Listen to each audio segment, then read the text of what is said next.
Parliament and Ministers of State with discernment and vision, integrity and courage, that through the labors of government, this land and people may be well and truly served, and our good purposes for the common human life be realized in our midst. O God, grant us a vision of our country, fair as it might be, a country of righteousness, where none shall wrong his neighbor, a country of plenty, where evil and poverty shall be done away with, a country of plenty, where evil and poverty shall be done away with, a country of brotherhood, where all success shall be founded on service and honor shall be given to the deserving, a country of peace, where government shall rest on the will of the people and the love for the common good. Bless the efforts of those who struggle to make this vision a living reality. Inspire and strengthen our people, that they may give time, thought, and sacrifice to speed the day of the coming beauty of Ghana and Africa. Amen.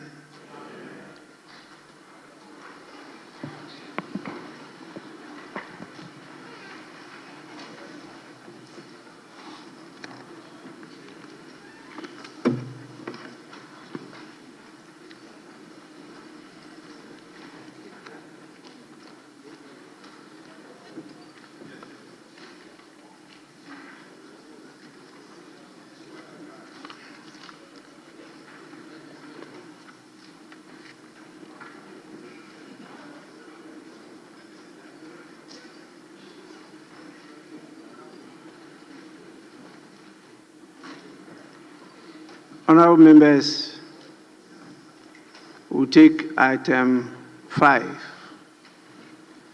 Item 5, a formal communication by the Speaker.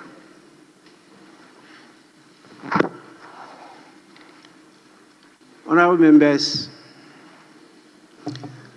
when we commenced this meeting on the 21st of October 2025, I had cause to remind members about the need for comportment and my intention to ensure strict compliance with the 1992 Constitution and the standing orders of Parliament.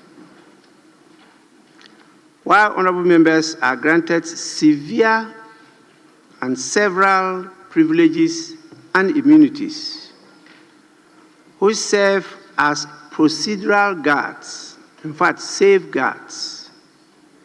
These are intended to assist members to undertake their duties and not expected to be a basis for members to be shielded from the effect of alleged unlawful actions.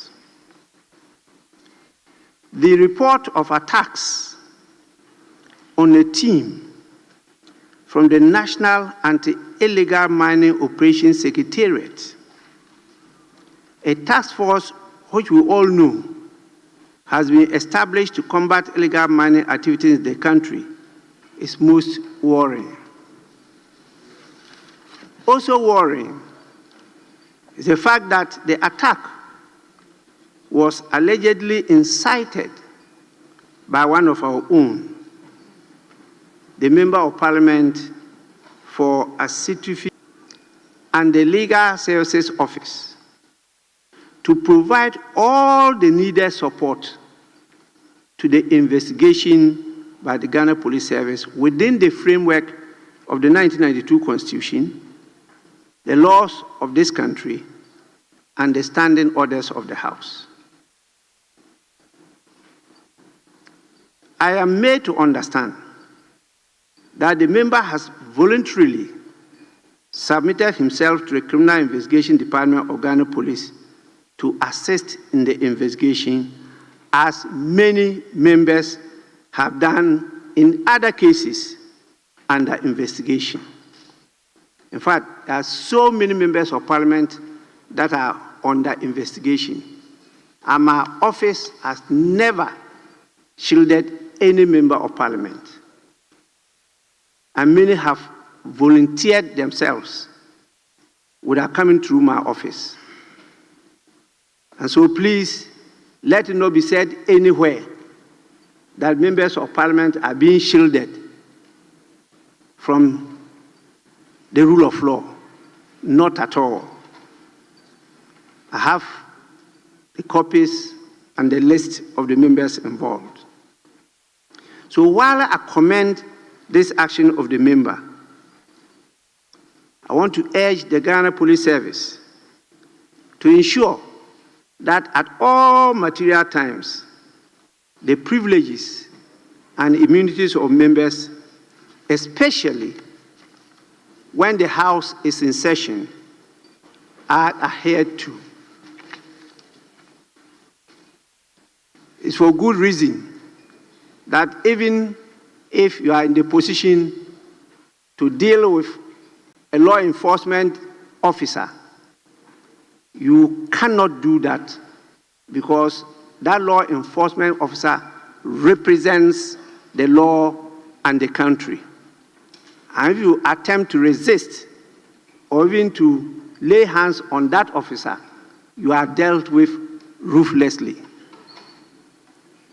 So they also have privileges and immunities. So it is for members of parliament too. But this is not to shield any member from the full impact of the rule of law.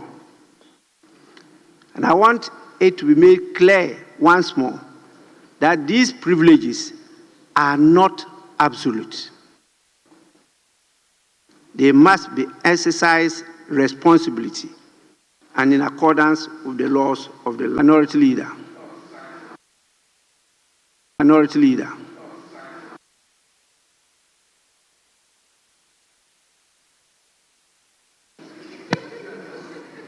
Speaker,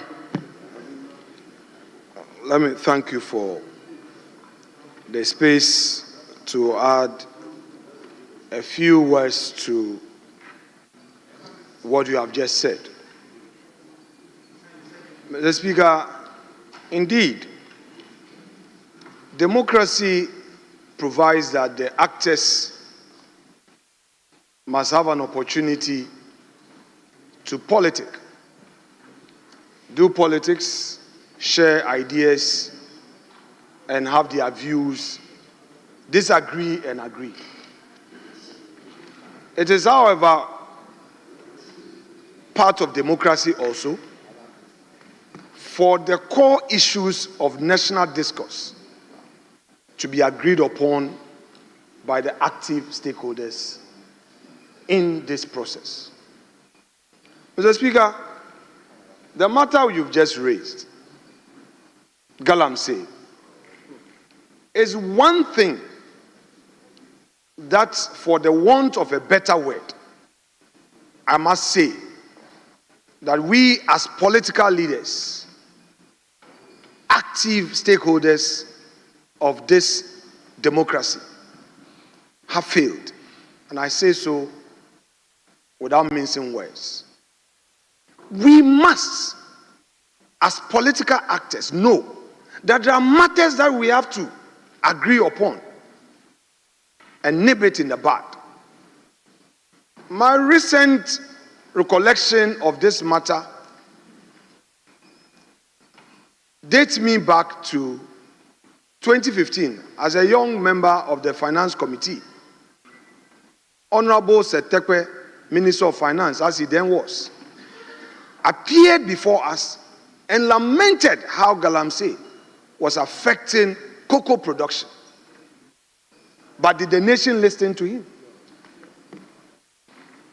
Nana Addo Dankwa Akufo-Addo put his presidency on the line. Don't go there. You may have to listen. This is an important matter. This is how committed the president was on this matter. But again, we, as the actors, were looking at the political convenience and the gains. That is why we are where we are. We are where we are. I was once upon a time the chair of Ghana Water. I saw data for myself, how the country was losing money heavily to treat water because of Galamsey. It is getting worse. Civil society is talking. Organized labor is talking.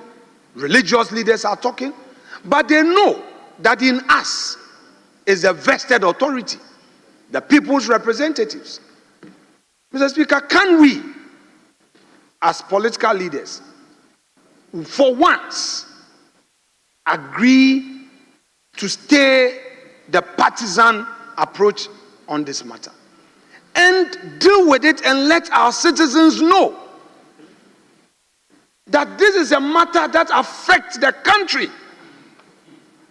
and our own livelihoods?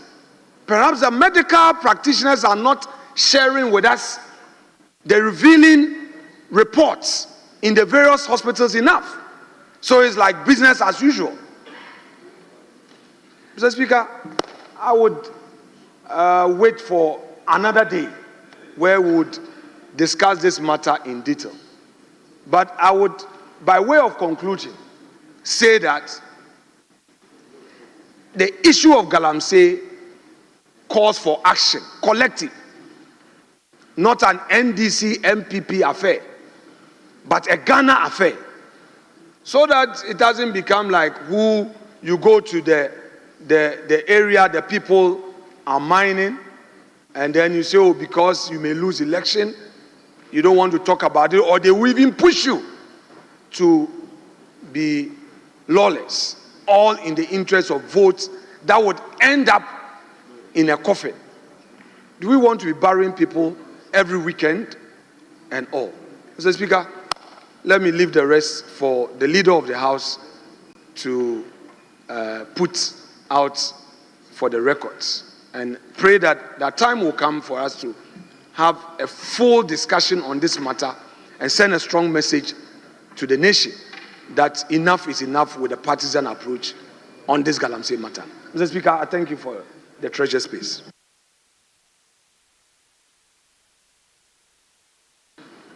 Thank you very much, Right Honorable Speaker.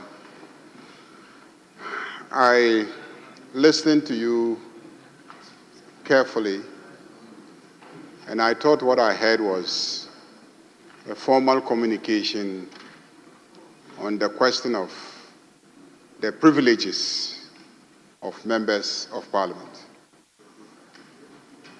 And I am hoping that our brief comments would focus on the question of privileges. I think what I heard you say is that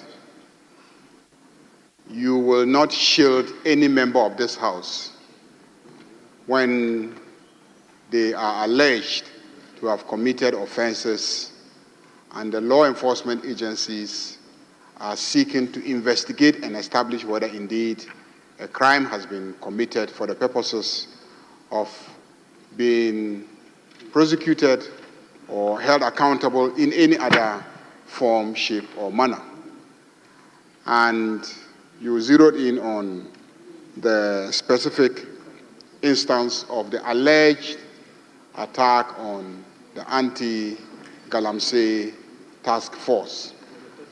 We all heard in the media that there was an attack on an anti-Galamsey task force in Esutufi South, and I later got some indication that a member on this side of the House is alleged to have instigated some community members to resist the work of the task force.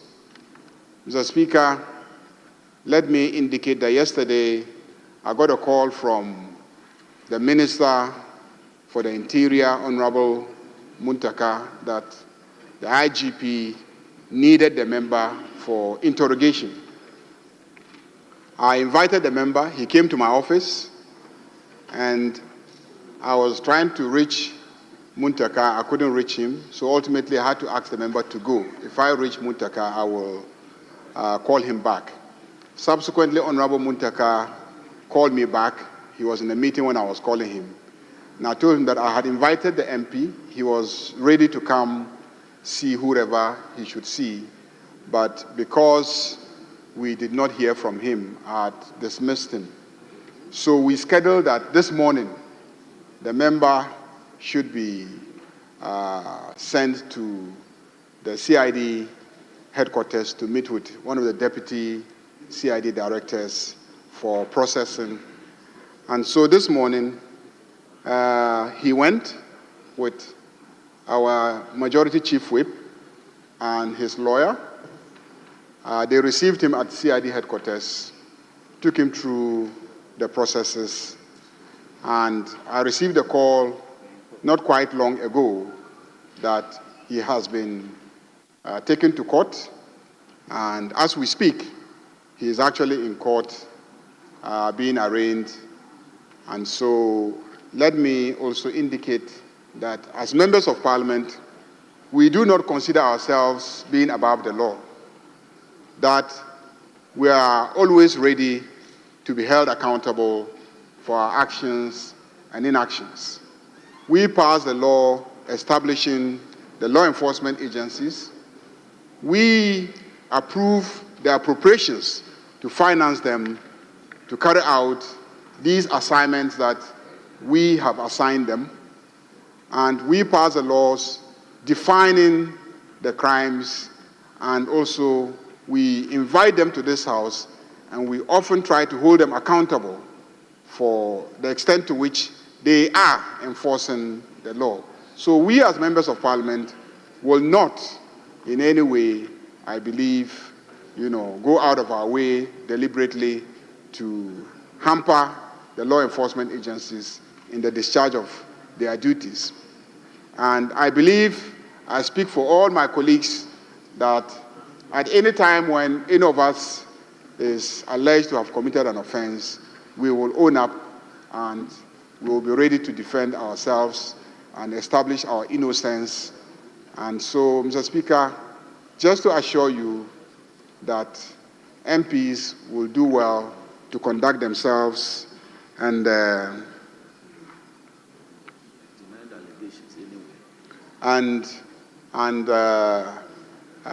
Speaker, we will not be calling on you to shield us in any way.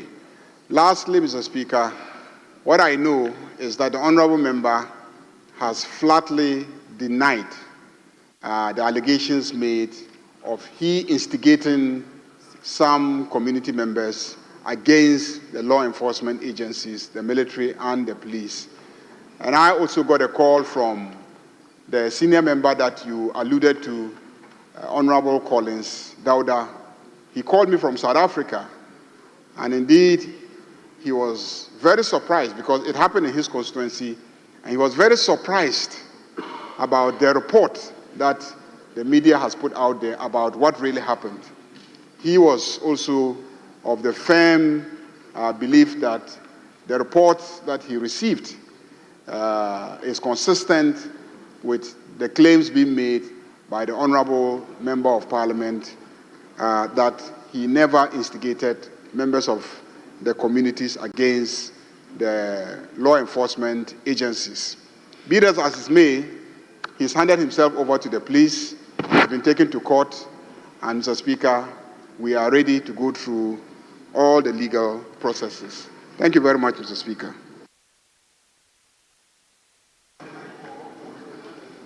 Honorable members, what I did was a formal communication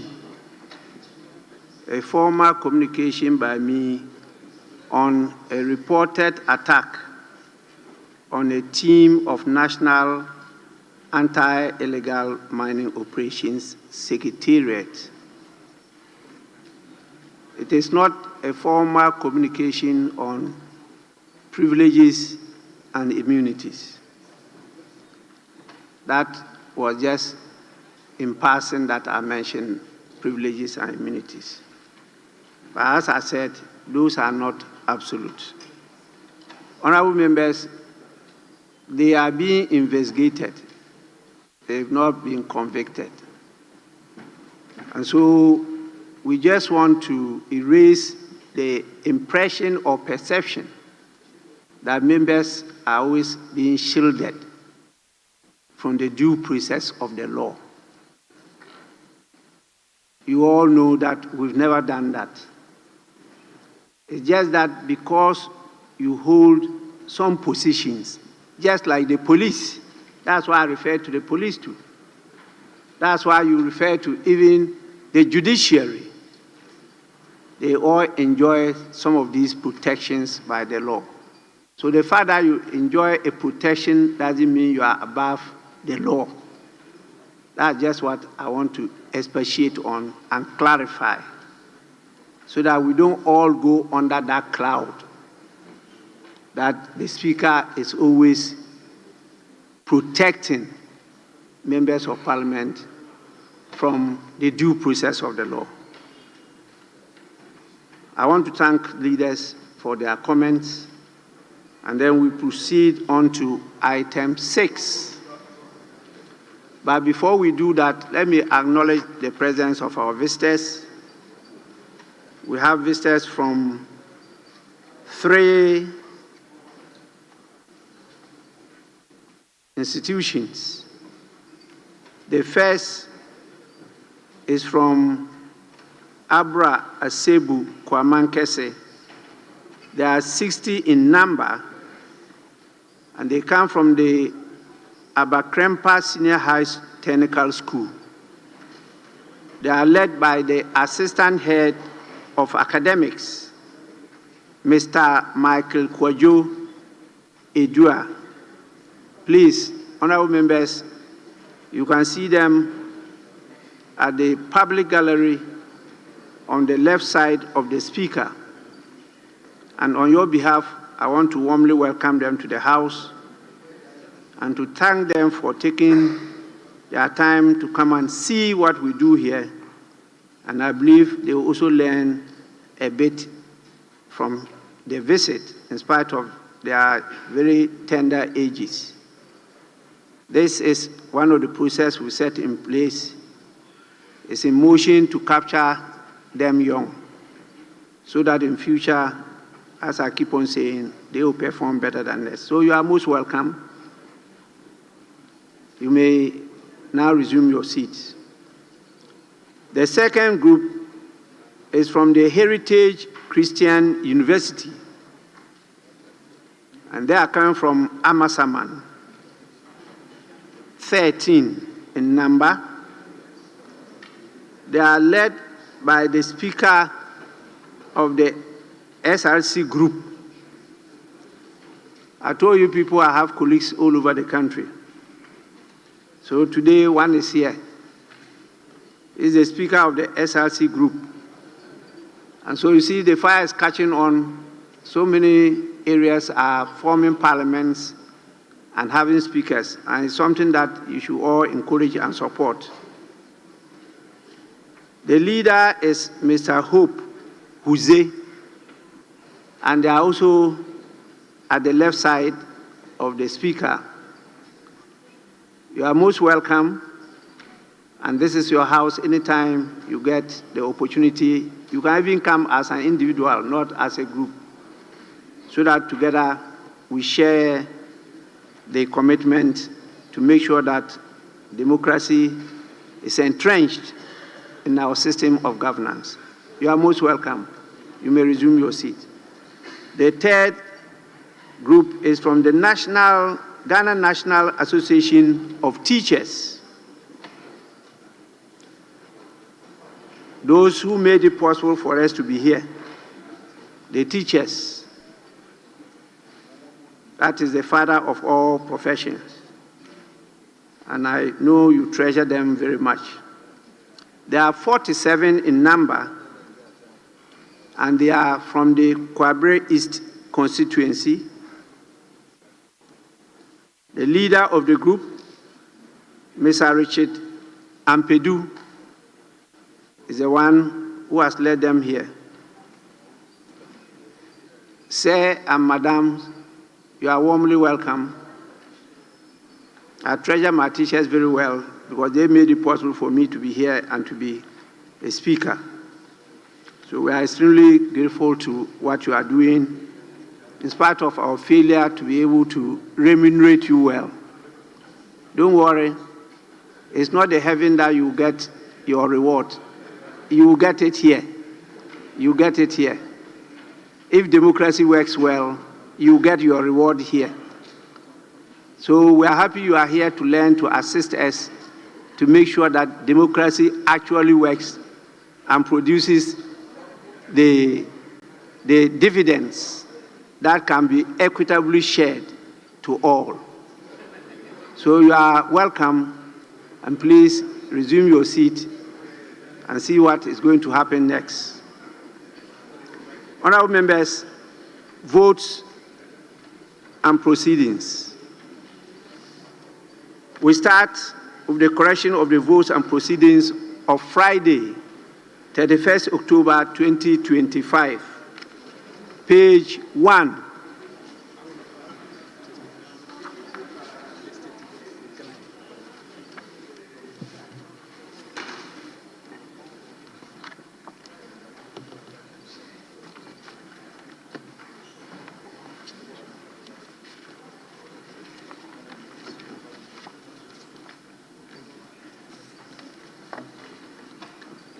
Page 2.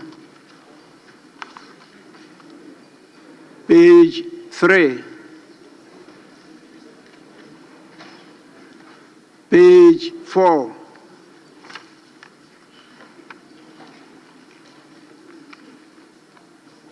Page 5.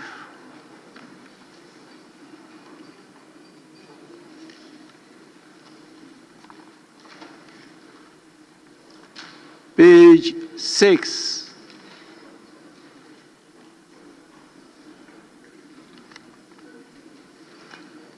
Page 7. Sorry, is it page 6? Page 7, yes. Thank you, Mr. Speaker. My name has been captured on item 70 as absent, but I submitted a leave of absence request. So it should be captured under absent with permission.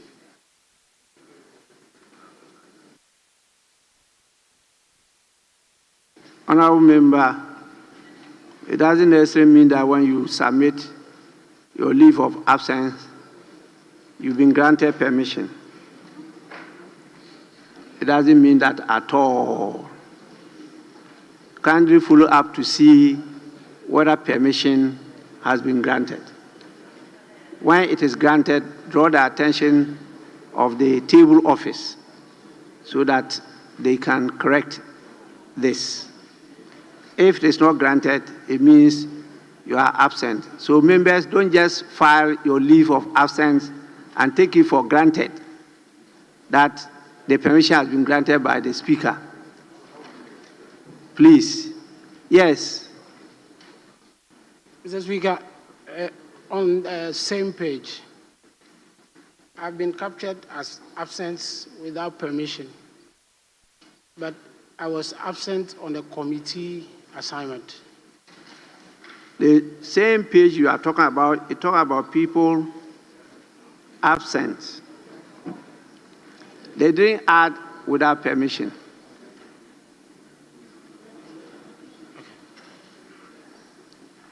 And so you have to follow the same procedure. Cross-check to see whether you were granted permission. If not, then it's correct. If you were granted permission, then draw the attention of the table office to the error. Yes, Majority Chief Whip. Speaker, if I may seek further guide from what you have said. Speaker, the procedure now is that, at least that what we have inherited, is that the members will file the leave of absence form with the whips. And then when we endorse it, we ferry it to the office of the clerk. In fact, now the arrangement is that we do so electronically. And it is then transmitted to your office for your action. So is the delay in, because sometimes the request comes in respect of a trip that lasts for, say, 2 days. So I have all the evidence of my electronic transmitter to the office of the clerk, and then it is further ferried to your office for action. So, but what we are doing, we are correcting the votes, and once we correct it and adopt it, then it is gone. So members have come to see me regarding this matter just today. So my intention was to engage the clerk after today's procedure and see how we can streamline things. If the procedure can be shortened, then we can ferry it directly to your office for action, or if somebody can be designated. Yes. No, that's what I do.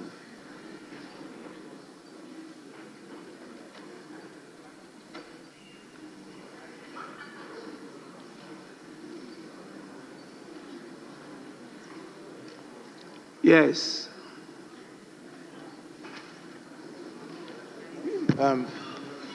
Mr. Speaker, I don't know if that is the new procedure, because if you pick up the form, it's for the caucus leadership to recommend, and then the next portion is the speaker. There's no column for the clerk. Maybe if we get further clarification from it, because my understanding and the practice have always been the case that if leaders endorse, it goes to the speaker. The speaker elects based on communication to us, other of the deputy speakers working on it. So I don't know, Majority Chief Whip, if maybe our info, because when we endorse, we know it goes to either of the speakers. But in the form, it says the speaker, and then it goes there. I don't think the clerk have a role to play on it based on what has been provided on the form. Mr. Speaker, I was very clear in what I said. It's about procedure of submission to Speaker's office. I'm saying the procedure I inherited, and what I agreed with clerk was that when we endorse the forms and you stamp it, it is ferried. Yes, you recommend, actually. When you recommend for approval, it is ferried to the clerk's office for onward transmission for Speaker's approval or otherwise. We don't send it directly to Speaker's office.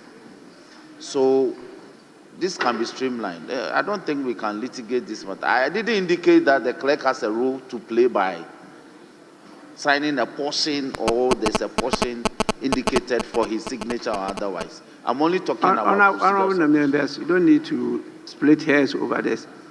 How many of you seated here have your copies of the standing orders? Yes.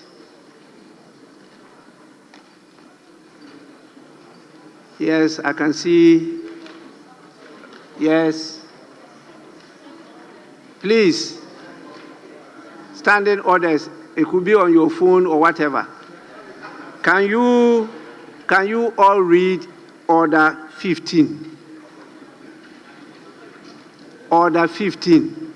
Then you judge for yourselves which of your leaders is right.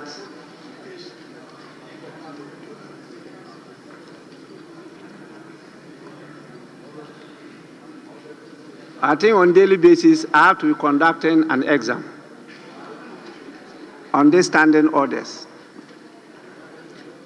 For the sake of the public, I'm going to read it because it's a thorny issue here. Leave of absence, Order 15, Rule 1. A member shall attend sittings of the House unless the Speaker grants leave of absence to the member in writing. Are we clear? You grant the permission in writing. Rule 2, a member seeking to be absent shall complete a leave of absence form as specified in the second schedule. Rule 3, the leave of absence form may be obtained from the office of the clerk, the table office, or the office of the chief whip of the caucus of the member. Rule 4, a member shall submit the completed leave of absence form to the chief whip of the caucus of the member not later than 72 hours prior to the intended date of absence. 72 hours is how many days? Is how many days? 3 days. The chief whip of the caucus of that member shall, not later than 24 hours after receipt, transmit the completed leave of absence form with recommendation to the Speaker for consideration, not to any clerk, to the Speaker for consideration. The Speaker may, within 24 hours of receipt, grant the leave of absence to a member who shows sufficient cause. It's not automatic.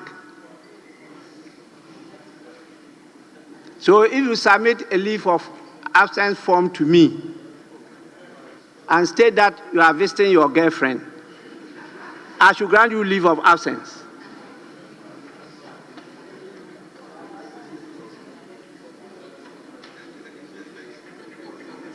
Your girlfriend is sick.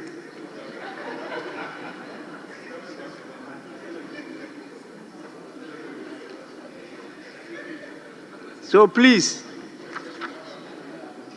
Rule 7 says, Rule 7, the office of the Speaker shall, within 24 hours after the decision of the Speaker, transmit the decision to the member through the office of the clerk. Clerk. The decision of the Speaker shall be recorded in the votes and proceedings. This is the procedure. So if the clerk's office don't receive a written permission from the Speaker, they cannot submit it to the table office for it to be captured. And we've given timelines for all this to be done. In fact, I'm surprised with this mention of the electronic copies that are transmitted to the clerk, and the clerk is to forward them to the Speaker. I'm surprised. Speaker? Yes. That is the procedure. Which rule says so? You are a lawyer. Speaker, yes, Speaker. Order 15, Rule 1 up to 8 that you just read. Yes. Now, the issue is with when we are done as whips. When we are done as whips. Because practically, it's not every time that, Speaker, you are in situ. And yet the approval must come. So I recall vividly my discussion with clerk. So we transmit. Once the approval comes, we transmit. He made the point that he's able to communicate with you electronically sometimes. So even though you are not here, it can be done. Approval can be given. and it's more expeditious than me carrying a file of, let's say, 15 leave of absence recommended forms, coming to your secretariat. You are not available, you are unavoidably not around, and we leave it. Meanwhile, the 72 hours is ticking. So these are administratively enhanced means of getting the approvals readily done. Speaker, I don't think that it varies or it departs from what the procedure provides at all. It's about the means of ferrying the recommended leave of absence applications to you expressly. Your focus is on the electronic, the mode, but I'm talking about the person. Well, your earlier submission was that you forwarded to the clerk, who then sends it to the speaker.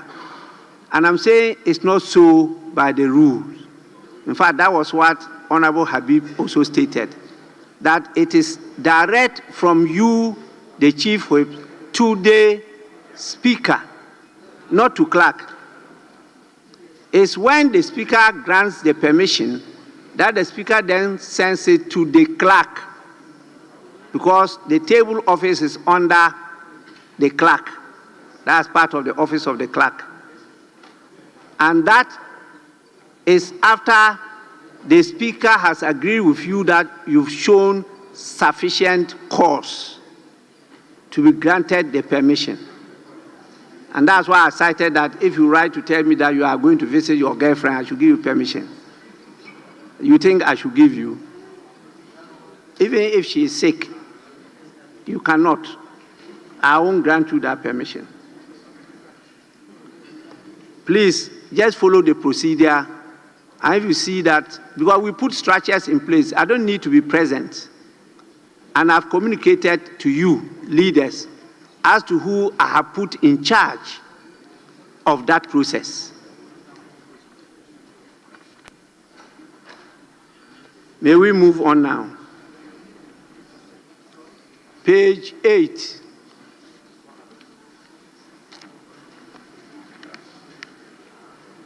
Yes. Can I take you back to page 7? Page 7, item 50. I was marked absent, but I was on the committee work outside the office. So follow the same guidance I gave to the earlier ones. Follow up and see whether you were granted permission to absent yourself. Thank you, Mr. If Speaker. you were granted, then you draw the attention of the table office to rectify the error. Page 8. Page 9.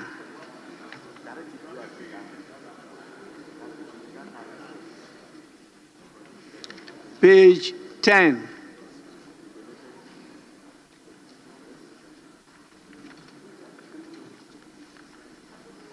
Page 11.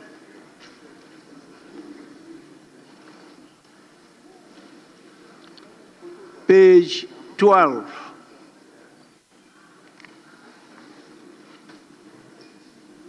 Honorable members, in the absence of any further corrections, the votes and proceedings of the 6th sitting dated Friday, 31st October 2025, as corrected, are adopted as a true record of proceedings. Honorable members, it's not the 6th sitting, it's the 8th. The 8th sitting, not the 6th.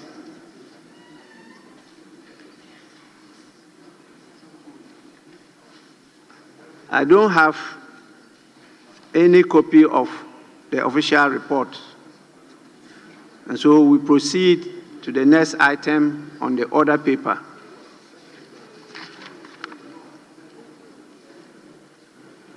That is item 7. Questions? Yes, Minority Leader. Speaker, with respect, I would want to bring an important matter to your attention and to that of Leader of Government Business. Mr. Speaker, we have a piled up of questions, and unfortunately for us, we are getting a lot of letters from ministers. I'm not available, I'm not available, I'm not available. Mr. Speaker, I would want to use the opportunity to plead with Leader of Government Business to see to this matter.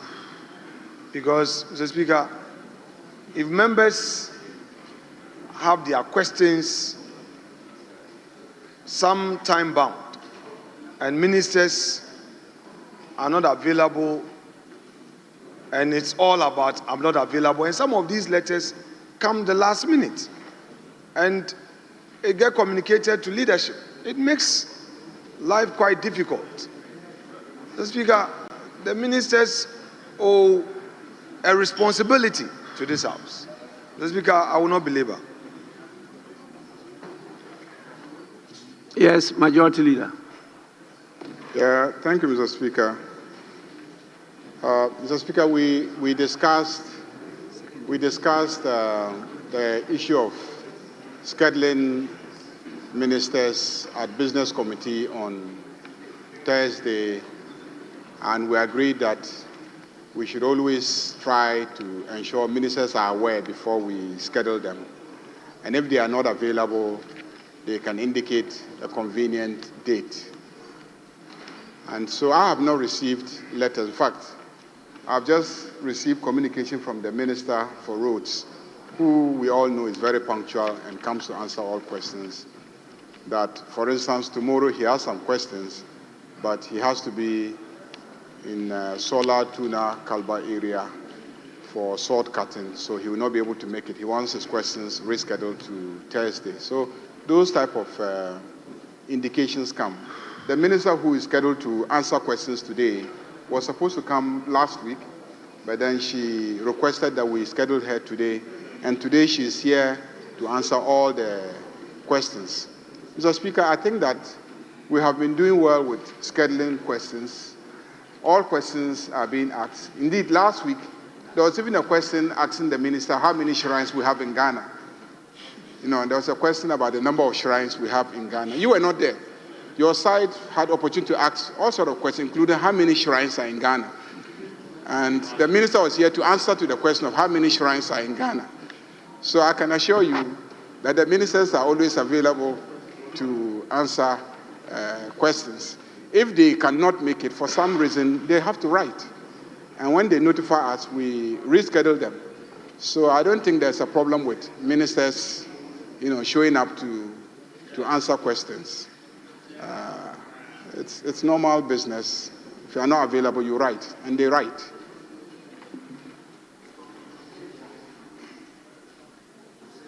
Yes. Speaker, ordinarily I wouldn't have come in because the two leaders have related to the subject matter. Just to put a bit of, for want of a better expression, a twist on it, because I've sat in the business committee and this matter has come back and forth. And the majority leader will concede that the trust of the minority leaders' concern is a trend that is increasingly emerging. Speaker, this House has the powers to determine when ministers should be in this House to respond to questions, not the reverse. And Speaker, the trend emerging is that the questions go through the process, and I must commend the table office, doing a wonderful job. And all we hear is that I'm not available, I'm not available. Fine. You can write to communicate to this House that you are not available. But it will take this House to tell you whether your reasoning will be acceptable to this House or not. What is happening?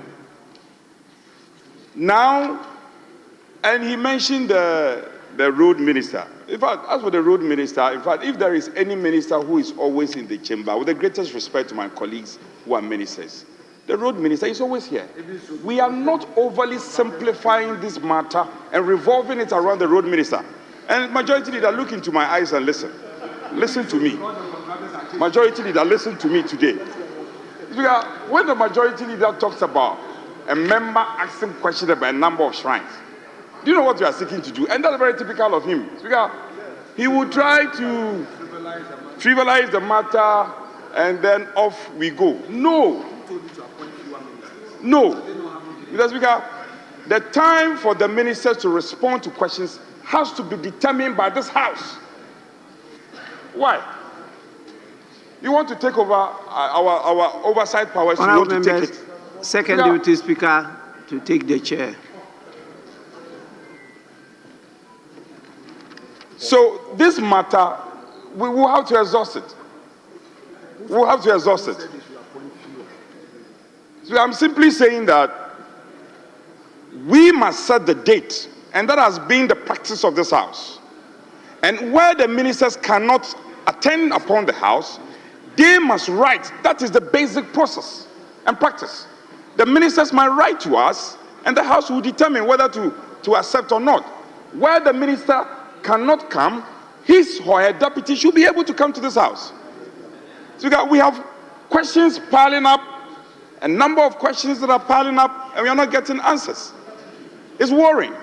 Majority Leader, maybe we may have to reflect on this matter more at the Business Committee and develop a way out.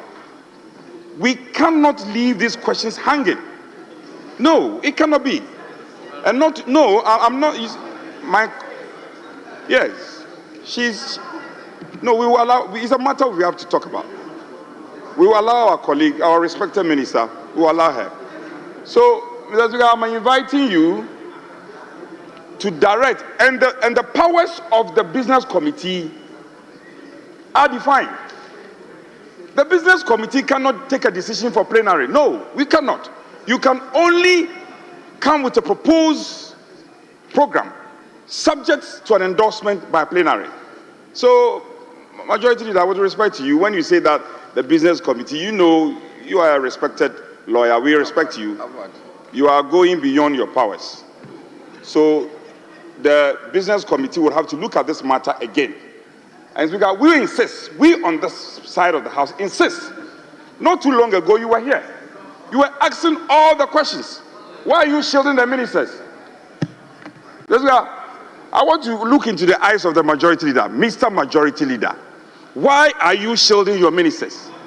You said you have achieved so much within 1 year. Come and answer questions. You are writing all manner of excuses. Within a week, we have received so much of excuses. Why? Maybe the Mr. President should be looking at the first reshuffle. So far, so many. The ministers must come and attend upon this House and respond to questions coming from the people's representatives.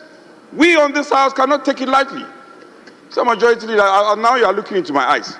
We will be expecting the ministers to respond, and they must respond.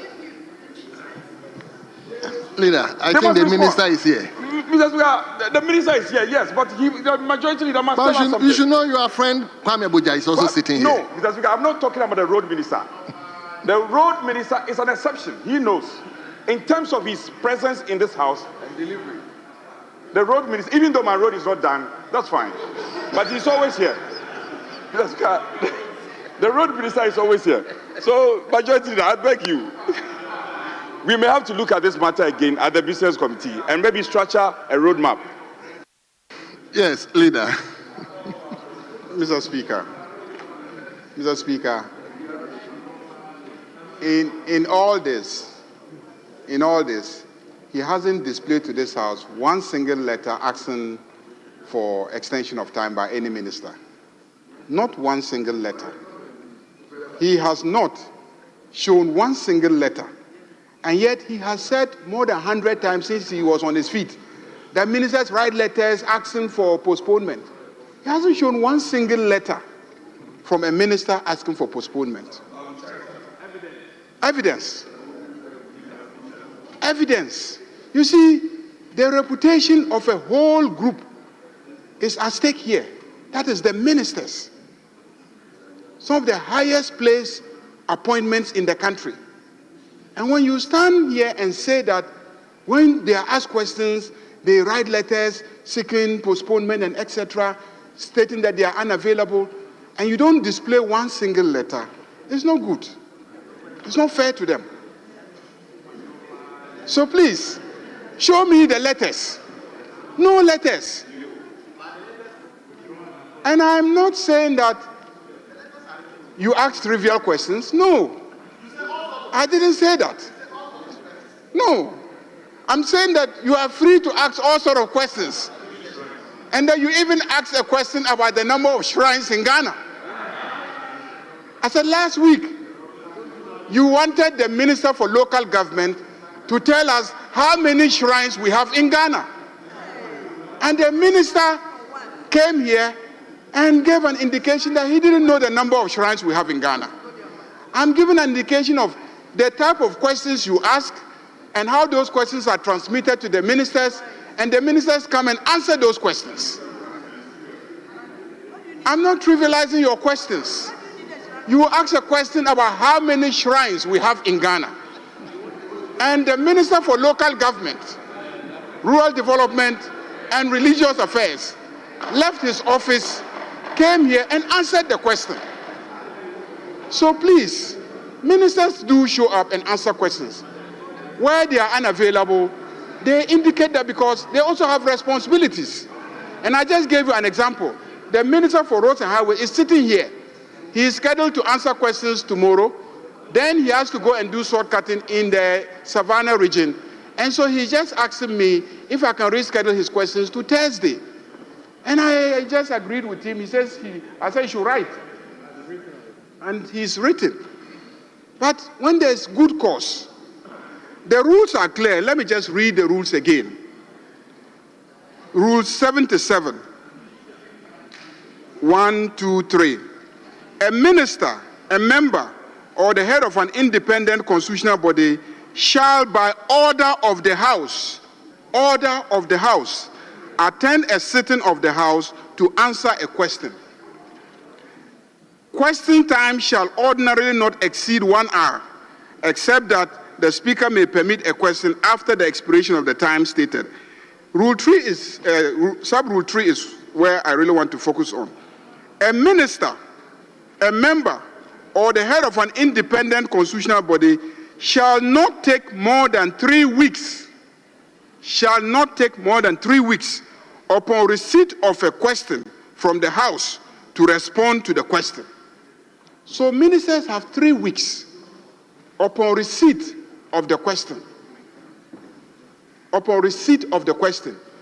And if you recall, at the last business committee meeting, you were not there. By the last business committee meeting, I raised the issue of whether or not the table office deal directly with the ministers or with their staff. I raised that issue at the meeting. You recall? And they confirmed that they have a scheduled officer at the ministry that they deal with. And I said, how sure are you that when you deal with the scheduled officer, the minister has actual notice of the question and the time scheduled for the minister to come and answer the question? And they admitted that there was no guarantee that when you deal with a scheduled officer, the minister does have notice. At that meeting, I said, let us make it a practice as a committee, business committee, that we will always call the ministers and let them know that we have scheduled them on certain days so that they are aware. And there and then, we started calling the ministers. And the ministers did confirm that they didn't know about the pendency of those questions or the schedule of those questions. And for some of them, the dates that we scheduled were not convenient. So we directly engaged them and rescheduled it to dates that was convenient, including the minister who is here today. Actually, she's here. We called her, and she said she wasn't available the date that we scheduled her. We asked when she'll be available. She gave today. That's how come all her questions have been scheduled, and she is here. So the issue has always been the way that we do business. Because the rule says the minister should be the one that should have notice of the question and he's the one that must come, and he has 3 weeks to come. But when we run our practices in a way that the person that should have notice doesn't have notice, you can't blame that person for not coming. That is the issue that the Speaker just addressed, where even leave of absence, the communication does not get to the person who is supposed to grant the leave. So let's also iron out our practices and our procedures so that we can comply strictly with our rules. So we cannot say that the ministers are not coming to answer questions and that they are always, asking for change of dates and etc.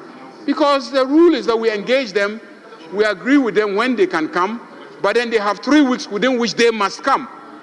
Those are the issues. Mr. Speaker, the minister is here. I think that the rule is clear. We shouldn't exceed 1 hour of question time, except with your discretion or leave. So let's have the minister answer the questions. These issues, you and I should take them up at business committee meetings and resolve them. It's the province of business committee. Thank you very much. Mr. Speaker, not to belabor the point, just to establish one fact, and I see colleagues, my respected Honorable Jinapo wants to speak. You see, the point must be made that we on this side appreciate the fact that we can disagree to agree. And we should get practical. Leader, there are times you engage us and say that, I recall not too long ago, we had to reduce the number of follow-ups as a result of our engagement at the business committee. It was because of the exigencies of the business that we had at that time. Our problem is that it is against our practice for the table office to be told that you must seek the availability of the minister before you schedule the question. That is wrong. Parliament must schedule the question and the ministers must respond. For instance, where the road minister, you were citing an example of the road minister. There are times we even reschedule at conclave without necessarily receiving a formal correspondent from the minister. So, majority leader, get the point that we are with you. We want businesses to be done. We want to get clinical. But Parliament cannot be at the discretion of the executive. No, that cannot be. It cannot. No. It cannot be. It cannot. We must schedule. And our scheduling is not based on the availability of the minister. When we schedule and leader, listen to me. When we schedule and the ministers are not available, it's their duty to write to Parliament. Otherwise, our oversight will be undermined. So I'm saying that to say that we should seek the availability of the minister before we schedule, that is wrong and it's against our practice. And the business committee cannot make that determination for plenary. That is where I want to revert the mind of the majority leader so that we can make progress. Where the ministers for the minister is engaged and he cannot come, sometimes they don't even write. They call us the leaders. And we have often acceded to it. So, leader, don't get it wrong. We are not saying that even where the minister cannot come, we are insisting that the minister should be here. No. Where there are genuine reasons, we are reasonable to know that we have to accede to those reasonable grounds being given. But when it becomes like Parliament must call the minister must accede before this scheduling is done, that for me is against the practice. And we'll be undermining our oversight as an arm of government. That's my simple view. Yeah.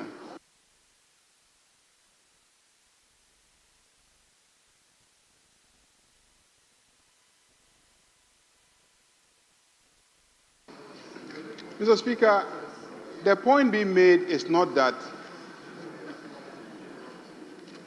the minister should dictate the time. At that business committee meeting, there was a complaint about ministers not showing up to answer questions. That was the complaint. Then I asked, do they even know that they have been scheduled to answer questions? That was the question I asked. And I asked, how do you communicate to the ministers when they have questions to answer? And she then revealed that there's a contact person at the ministry that they deal with. Then I said, are you sure the contact people communicate to the ministers? Because it might just be that the ministers are not even aware. Because sometimes I come here and I'm sitting here, I notice that the minister has questions, he's not aware, I call him, Minister, you have questions to answer. The problem that I face then is that he's not aware of the question, he's actually ready to come, but then he's not prepared to answer the question. He's not prepared, he hasn't been properly briefed. And when ministers come without being properly briefed, it becomes embarrassing for me here when they appear not to be on top of their brief. So I prefer that the ministers are aware, have prepared, are on top of their brief, then they can answer the question competently to the satisfaction of the members. So at that meeting, we then said, oh, is it possible for us as a committee to always call them to be sure that first they are aware, and secondly, to agree with them on their availability. And I'm saying that the rule says that he must show up within 3 weeks upon receipt of the question, within 3 weeks. So it means that he has 3 weeks latitude to negotiate with you. If he receives it today and you call him and say, I've scheduled you tomorrow morning, he can say, no, I'll come in 2 weeks' time. Or even a day before the expiry of the 3 weeks. He has that latitude. So when he gives that indication, he is not saying that the legislature is being subjugated to the whims and caprices of the executive. You gave him 3 weeks. Your rules say 3 weeks. So it gives him, ample room to fix the time when he will come and answer the questions within the 3 weeks. So I don't see where we are sending this. So let me just plead with Mr. Speaker that let's have the minister answer the questions. Because if you also summon ministers to come and answer questions, and they come and they sit there, and then you engage in long, winding arguments and debates about the questions that they are here to answer.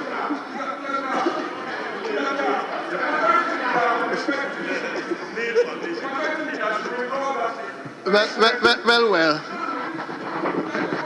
Leader. It's very important. When he says that ministers come here and we elect to engage in long discussion, that is most unfortunate to come from the majority leader. This is the Parliament of Ghana, and we determine our business. The ministers, we are not part of the executive. This is an arm of government.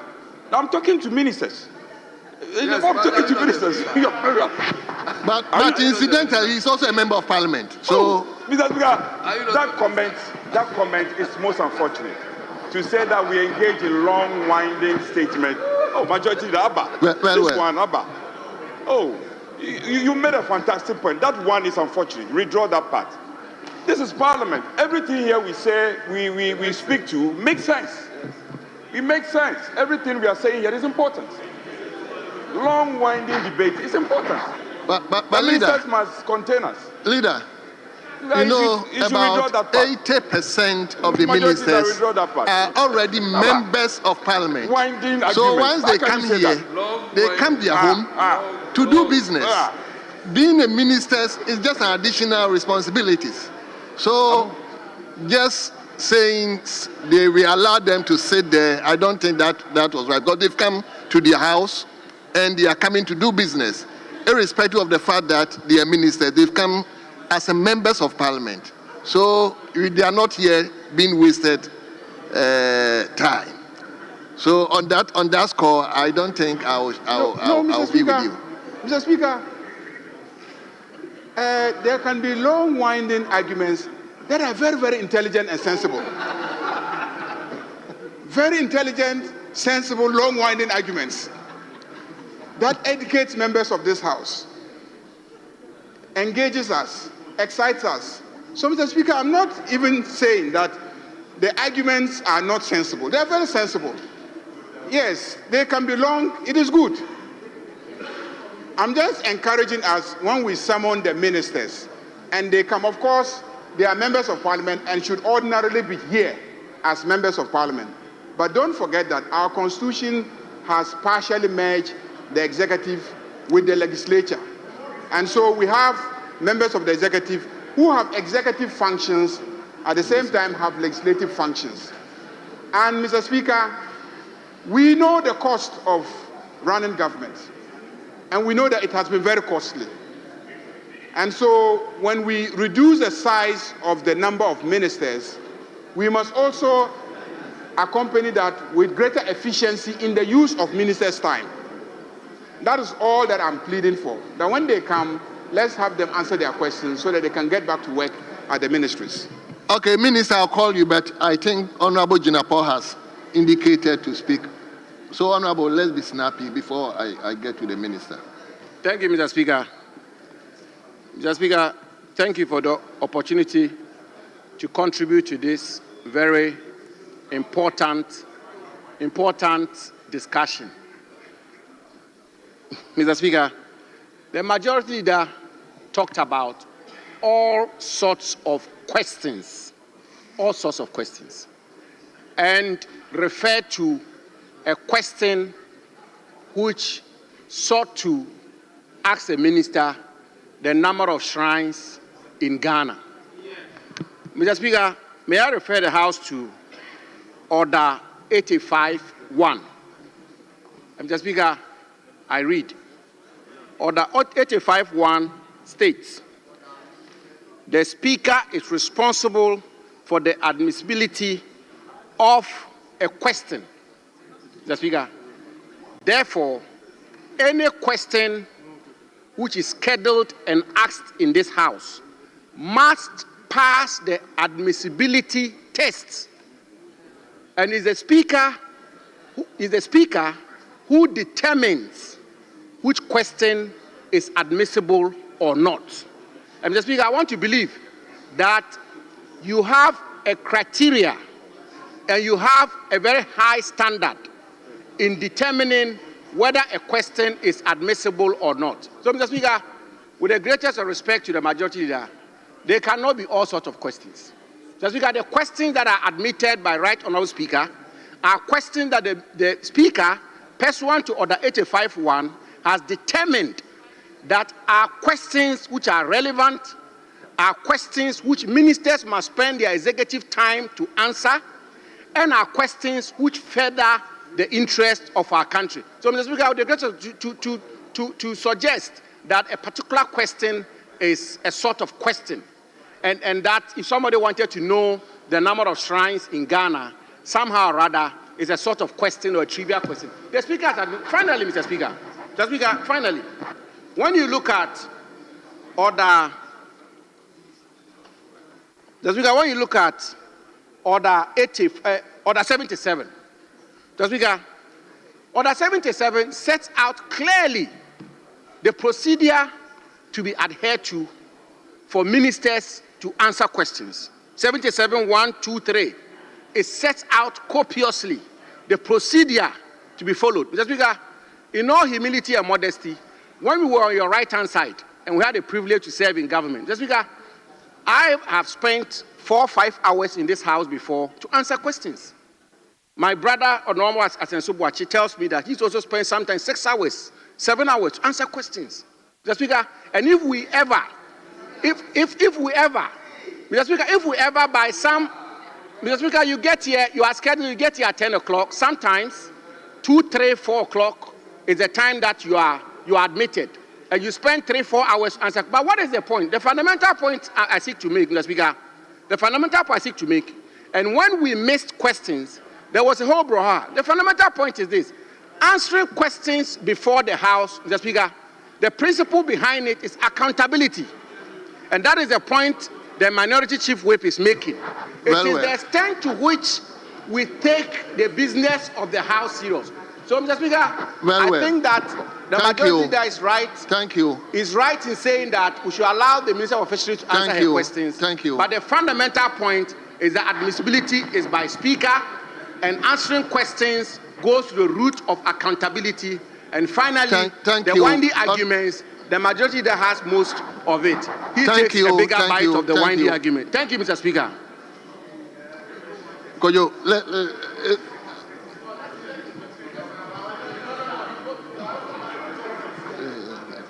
Thank you, Mr. Speaker.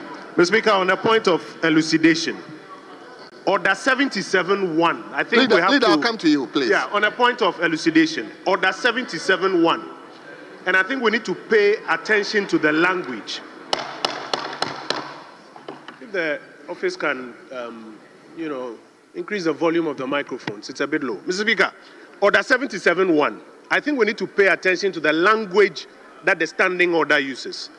A minister, a member or the head of an independent constitutional body shall, by order of the House, attend a sitting of the House to answer a question.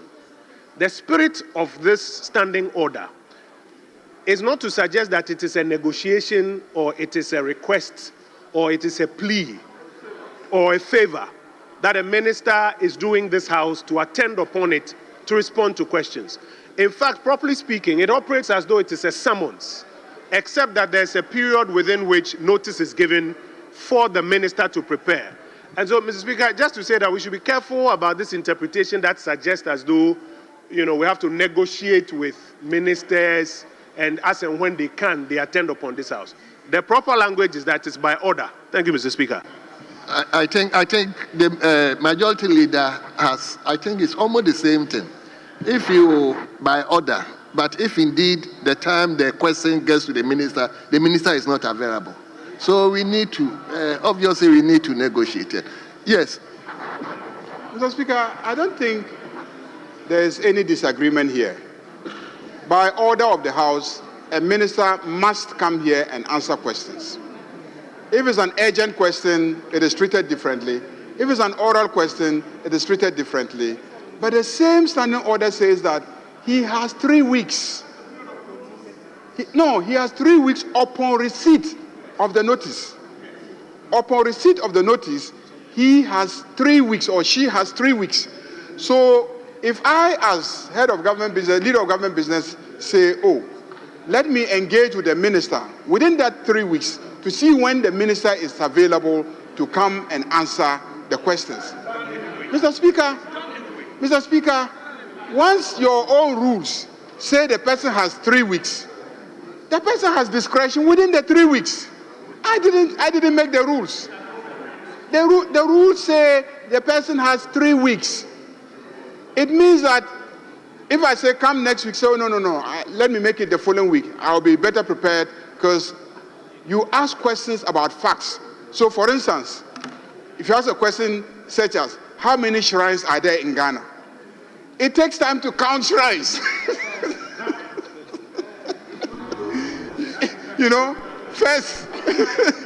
First you have to identify the shrines. Thank you, leader. The location of the shrines. Leader, thank you so much. So, honorable members, let's turn to item 7 in page 2. And we'll start the questions with that of Honorable Duke William Allen Kwame Amoako Atta Ufuli Atta. The name again, Duke William Allen Kwame Amoako Atta Ufuli Atta, a member for Fantiakwa South. Yes, honorable member, if you are available, you have the floor now. Mr. Speaker, I rise on Order 88.3 to seek your permission to grant me the permission to speak, to ask this question on behalf of the Honourable Member for Fantiakwa South. I have his authorization to ask his question. Well, leave granted. You may go on. Okay. Thank you, Mr. Speaker. The question from Honourable Member for Fantiakwa South is to ask the Minister for Fisheries and Aquaculture the steps being taken to operationalize the one-stop shop aquaculture licensing system in 2025 and how this reform will improve regulatory compliance and investment in the aquaculture industry. Thank you, Mr. Speaker. Respectfully, Honourable Minister.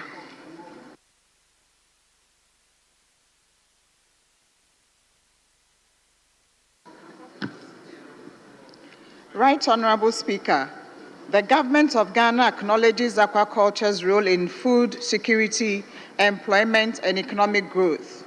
The current process for obtaining aquaculture licenses involves various regulatory bodies, each with its own requirements and procedures, creating a fragmented system. This arrangement has resulted in overlapping regulations, manual processing, and delays. Aquaculture operators are required to liaise with multiple agencies, which increases administrative tasks and prolongs the approval process, impacting the sector's efficiency. The Ministry of Fisheries and Aquaculture, through the Fisheries Commission, is introducing a one-stop-shop aquaculture licensing system designed to simplify and coordinate the permitting process in Ghana. The goal is to establish a unified digital platform that consolidates approvals from key regulatory agencies, aiming to improve efficiency, transparency, and delivery service within the sector. Preparatory measures undertaken include the development of guidelines for the aquaculture permitting system, providing information on licensing procedures and requirements. Additionally, a draft memorandum of understanding has been prepared involving the Fisheries Commission, Environmental Protection Authority, and the Water Resources Commission to support collaboration in developing... Minister, hold on. Honourable members, there are too much discussions going on. Please, we have brought the minister here. Let's listen to her. The discussions in the chamber is too much. Yes, Minister. Additionally, a memorandum of understanding has been prepared involving the Fisheries Commission, Environmental Protection Authority, and the Water Resources Commission to support collaboration in developing and implementing the system. Software development for the one-stop-shop platform is complete and being tested currently for full rollout planned for 2026. The fisheries staff are being trained on the software management and the whole process for complete takeover and implementation in the coming year. This reform, Mr. Speaker, is intended to enhance regulatory compliance, facilitate investment in the aquaculture industry, and reduce in-person interactions by introducing a more transparent and trackable approval process. Thank you very much. Thank you very much. Honourable member, any further questions?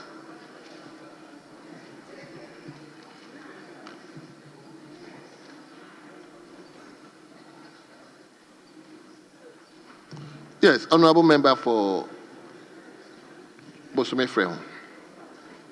Thank you, Mr. Speaker.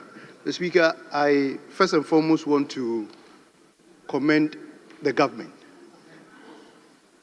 and the Minister for Fisheries for continuing a process that have been in the system since 2022. Mr. Speaker, I only want to ask that the National Fisheries and Aquaculture Policy that was enacted in 2020, again, the Ghana National Aquaculture Development Plan between 2024 and 2028, was working on this one-stop shop licensing. I want to ask that the new plan or development that they are doing, has it abandoned all these provisions and regulations or things that were being done by the 2022 policy or the plan for 2024-2028 entirely, or some of those plans have been incorporated into the new one that has been completed? Thank you. Yes, Honourable Minister. Thank you very much. Those plans were reviewed. The process that we inherited were reviewed and improved, and that is what we are rolling out now. Thank you. Thank you very much. Yes, no, I wouldn't give him two opportunities. Yes, Leader.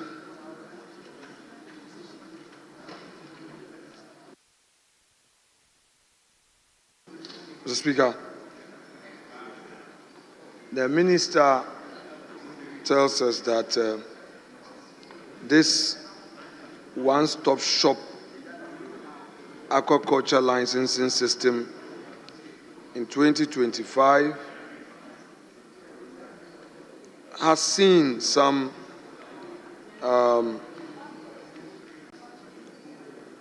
ministerial intervention.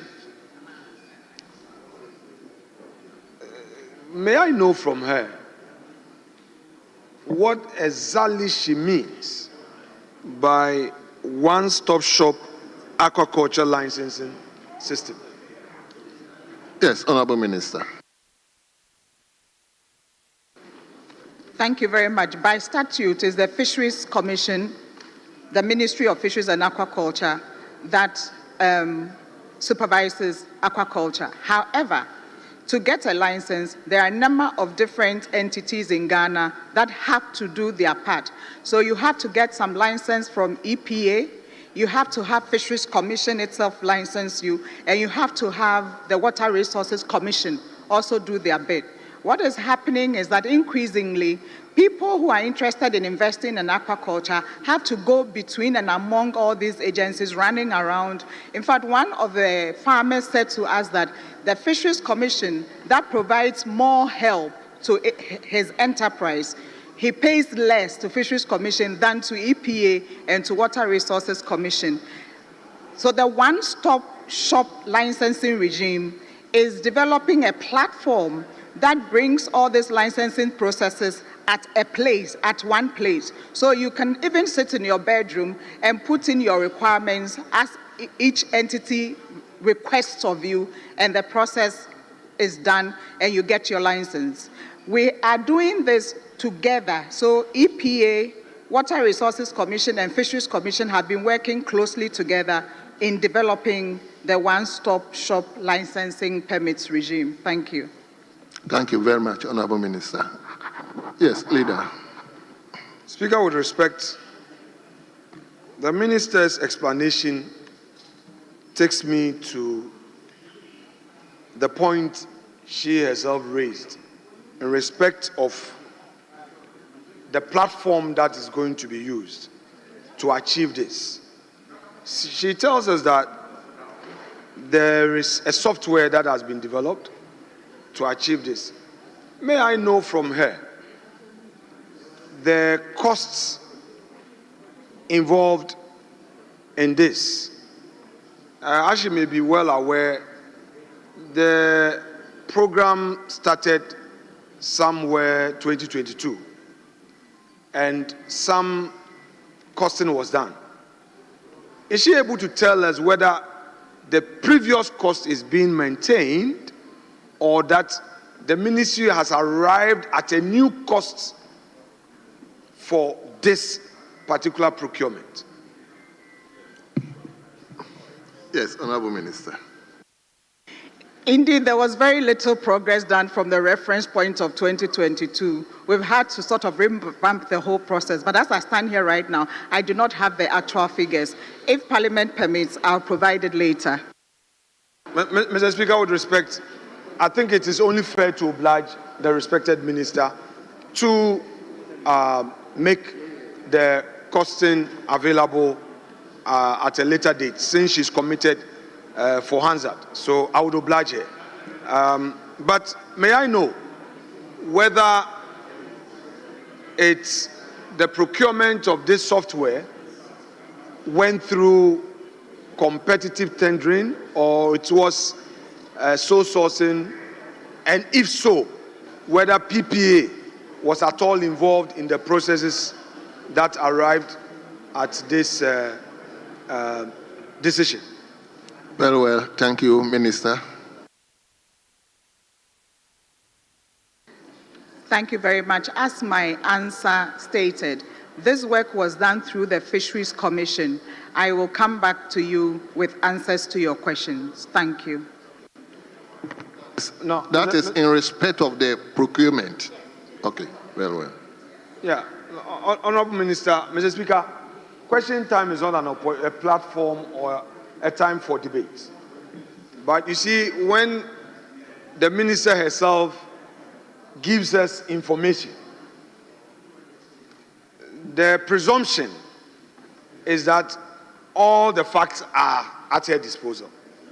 If you come to the House of Parliament to say that you have undertaken a procurement and a software developer has been selected for a particular purpose, a question will necessarily follow.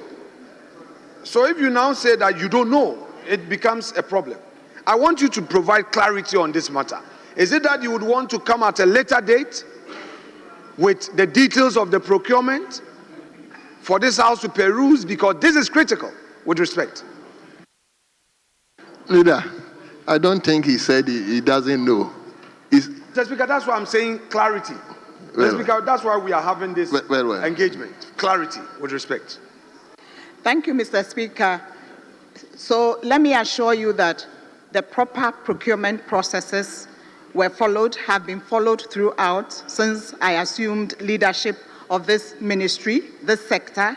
Your specific question was what type of procurement approach was used, whether by single, there's nothing like sole source, I'm told, there's single source or whatever, and that is what I'm saying, that I'll provide you the information later, but I want to assure you that the proper procurement processes were followed to procure the software that is being deployed now. Thank you.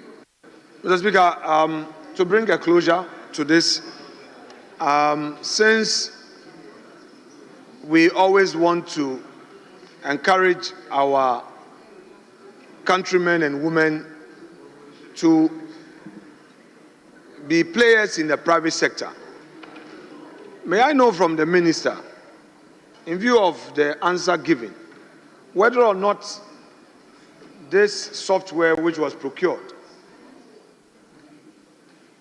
is an entity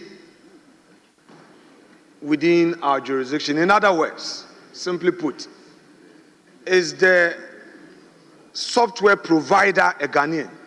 Because, Mr. Speaker, sometimes we hear that the opportunity, goes out of the country. Is it a Ghanaian or a Ghanaian company? A Ghanaian company. Mr. Speaker, I mean, the company persona. So if I say Ghanaian, obviously, but I thank you for the guidance. A Ghanaian company. I just want to know. Yes, Honorable Minister. Mr. Speaker, is a Ghanaian entity. Thank you. Thank you very much. Honorable members, we turn to question 347. Leader. Mr. Speaker, the minister is saying sole source is different from single source, and now it's a Ghanaian entity. Mr. Speaker, we want clarity. Entity, in what context? We just want to know. Ghanaian entity, bring clarity. Ordinary language, simple language for clarity. Is it a Ghanaian registered company? Is that what you mean by entity? I want to know.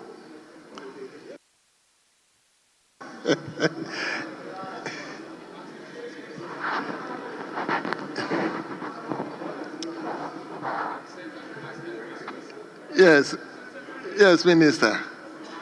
It's a Ghanaian company, that's all. A Ghanaian entity. That's what he wants. A Ghanaian entity is a Ghanaian. A Ghanaian. Is it a Ghanaian company? A Ghanaian registered in. A Ghanaian entity in Ghana. Thank you. Very well, thank you. Let's turn to question 347. Question 347. And the question stands in the same honorable member, Honorable Duke William Allen Kwame Amoakwata Oforiata, a member for Fantiakwa South. So, honorable member for Etiwa West, you may ask the question for your colleague. Thank you, Mr. Speaker. I'd like to ask a question on behalf of the honorable member for Fantiakwa South, that when the proposed Blue Economy Commission will be established and what legal or institutional framework will guide its operations. Thank you, Mr. Speaker. Honorable members, the noise in the chamber is too much. So that's why you didn't hear. You are saying you can't hear her. Yes, Minister.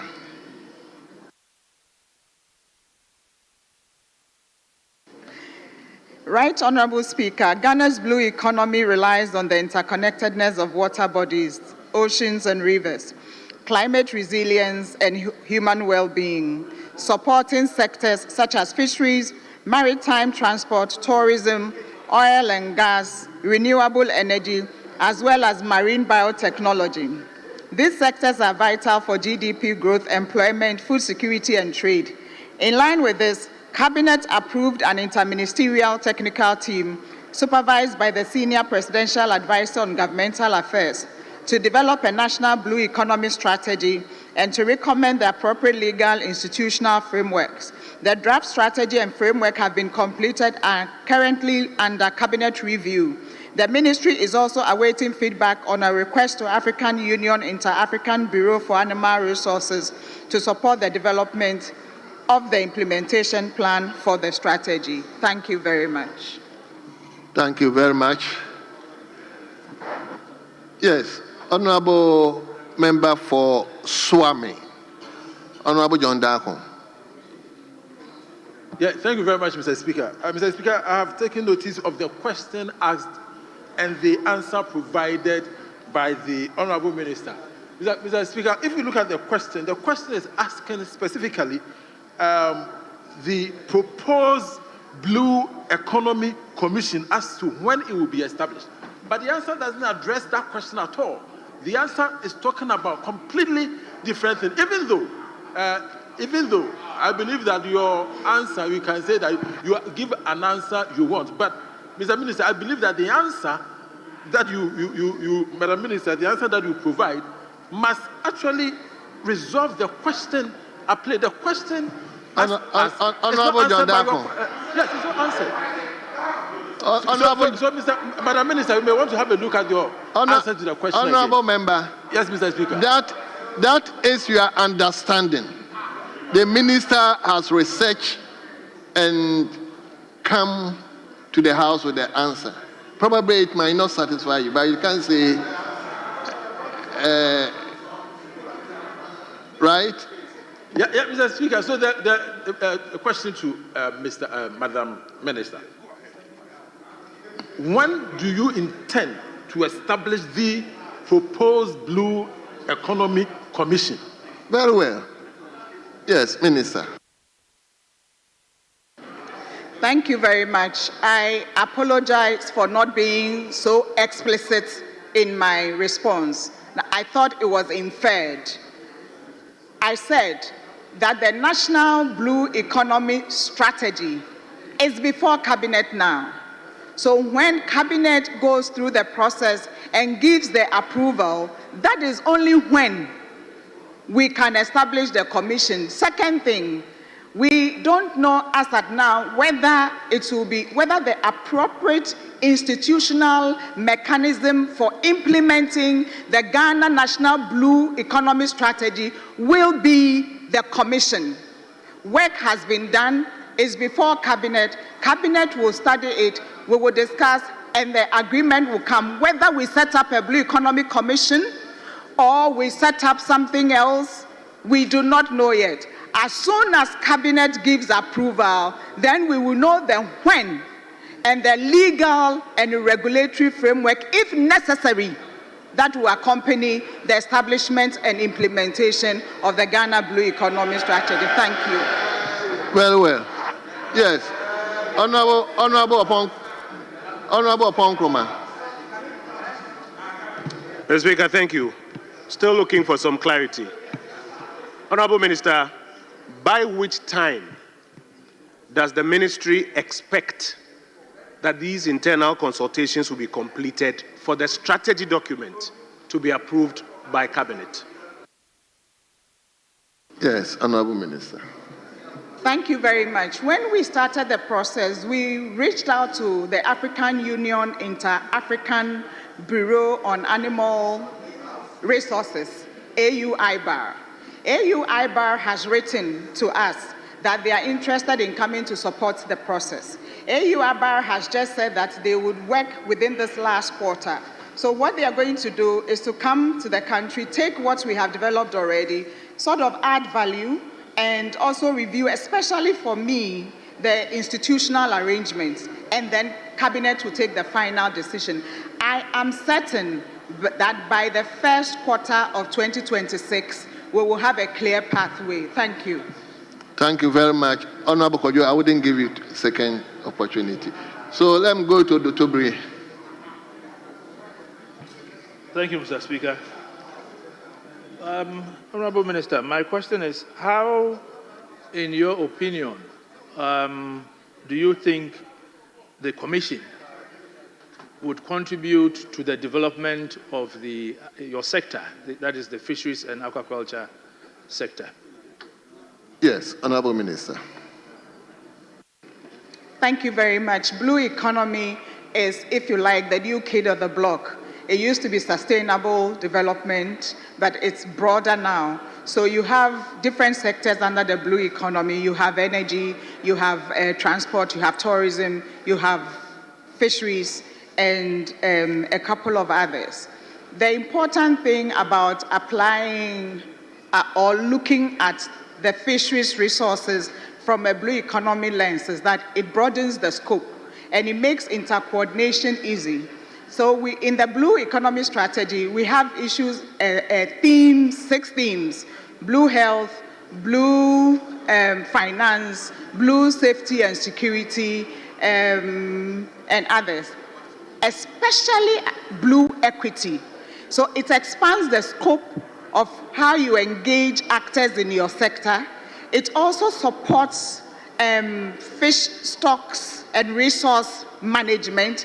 Within the blue economy scope is also the issue of conservation and marine resources management. So there are many different ways through which the blue economy supports Ghana's fisheries, especially working together with the different sectors that all come under the blue economy, so that struggles over who accesses the resources or who has more control over the ocean resources is dealt with at a table, at a go. Thank you. Thank you very much. Yes, let me go to Dr. Kabiru. Honorable members, we are working within time, so yes, Dr. Kabiru. Thank you very much, Mr. Speaker. Mr. Speaker, my question is a very simple question. I want to find out from the minister whether the blue water guards form part of this whole blue economy as explained by the minister. Thank you very much. Honorable members, respectfully, I wouldn't admit that question. So let me go to Juabin. Thank you, Mr. Speaker. I want to find out from the minister. From her answer, she said that Cabinet approved interministerial technical team. I want to know the ministries which form part of the interministerial technical team on this one. Very well. Yes, Honorable Minister. Thank you very much. So the ministries are as follows: Ministry of Fisheries and Aquaculture, Ministry of Energy, Ministry of Transport, Ministry of Tourism, Ministry of Lands and Natural Resources. And so yes, there's some connection with the blue water guards. And then also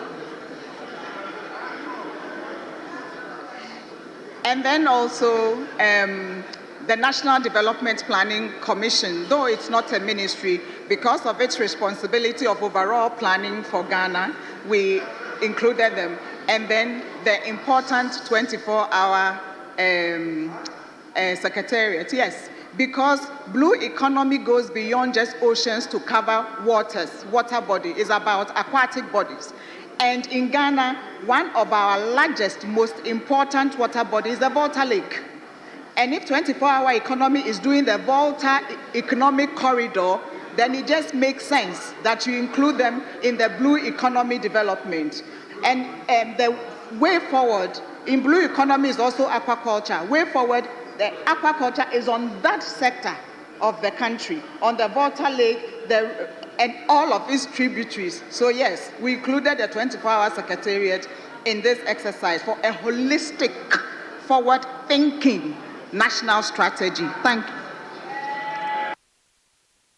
Yes, Leader. I've given him the opportunity. Mr. Speaker, the Minister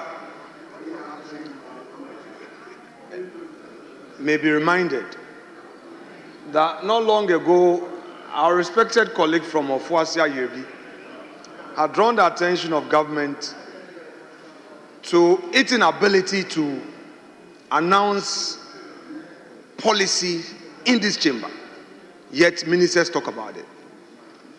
In the dispatch box, you are talking about a 24-hour economy, a policy document that's not before us, and you are suggesting to us that this your blue economy is part of the ecosystem of this your so-called 24-hour economy. May I know from you, Honorable Minister,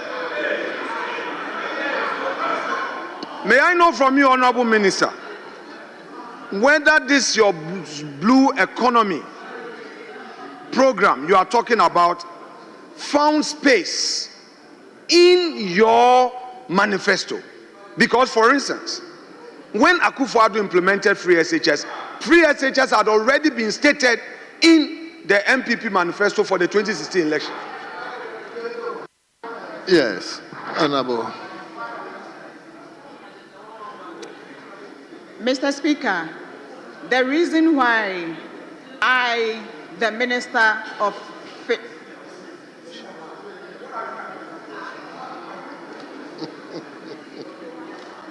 Minister, Mr. Speaker, the only reason why I, the Minister for Fisheries and Aquaculture, tends to be the one foremost. Honorable members, I am repeating to you that the noise is too much. Let's listen to the minister.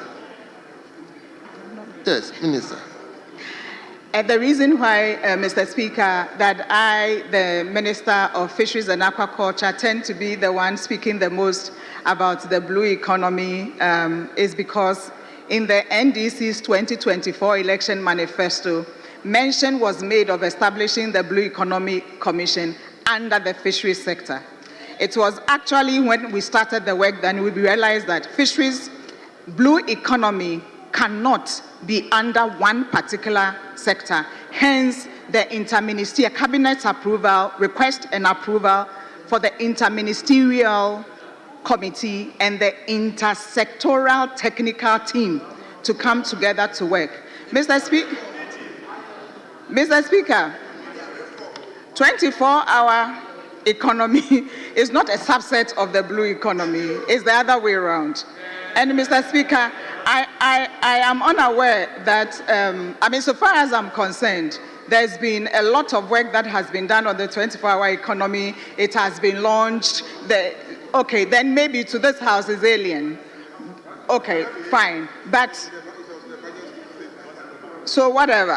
Sorry. Mr. Speaker, apologies for speaking using unparliamentary language. So far as I am aware, as a minister of this republic, the 24-hour economy is an integral part of our development agenda. And for what they stand to do, it was important that they were reflected in the blue economy strategy development. We are not interested in piecemeal approaches.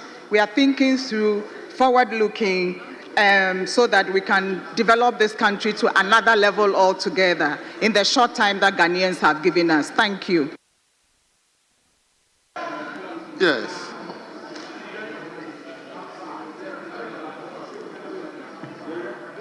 Mr. Speaker, the Honorable Minister acknowledges the fact that the period given them to govern is short. Yet, according to him, they are now doing some further consultation. So as we speak, that blue economy policy, which according to her was part of the NDC manifesto and part of the 24-hour economy ecosystem policy, has not been implemented. May I know from her whether or not we should expect something on this blue economy in the 2026 budget? Yes, Minister. Thank you very much, Mr. Speaker. In the first place, I'm not the finance minister. In the second place, I have just announced here that there's a process underway, and we are hopeful that, in fact, the question was asked here, and I said that we are hopeful that by the first quarter of next year, the strategy may be ready. When the strategy is ready, it comes with an implementation plan. That a cost will be given to the implementation plan. And in fact, as I speak to you right now, I have a Norwegian mission in country that are seeking scoping for a continuation of a partnership we had with them that is ending. And the partnership is called Oceans for Development Corporation. And they're already eager to support Ghana's Blue Economy National Strategy implementation. So we will start from there, and then we will put cost to it for government to find the rest of the money. When that happens, I cannot stand here and say so. And Mr. Speaker, I'm not sure of the interpretation that the minority leader gives to my statement that we have a short time to govern. When we went to the polls in 2024, Ghanaians gave us 4 years to come and deal with the problems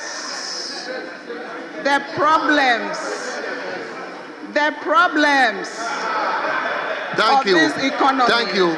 Thank you, Minister. Thank you. Honorable members, the minister is careful in choosing his words. Please don't put words in the minister. Yes, leader. Mr. Speaker, the majority leader is anxious to re-examine the minister. He should be patient. Minister, you are using the dispatch board to do politics. That's what you want to do. That's what you want to do. You want to use, because you saw your majority leader, you now have the energy to do politics. That's what you want to do.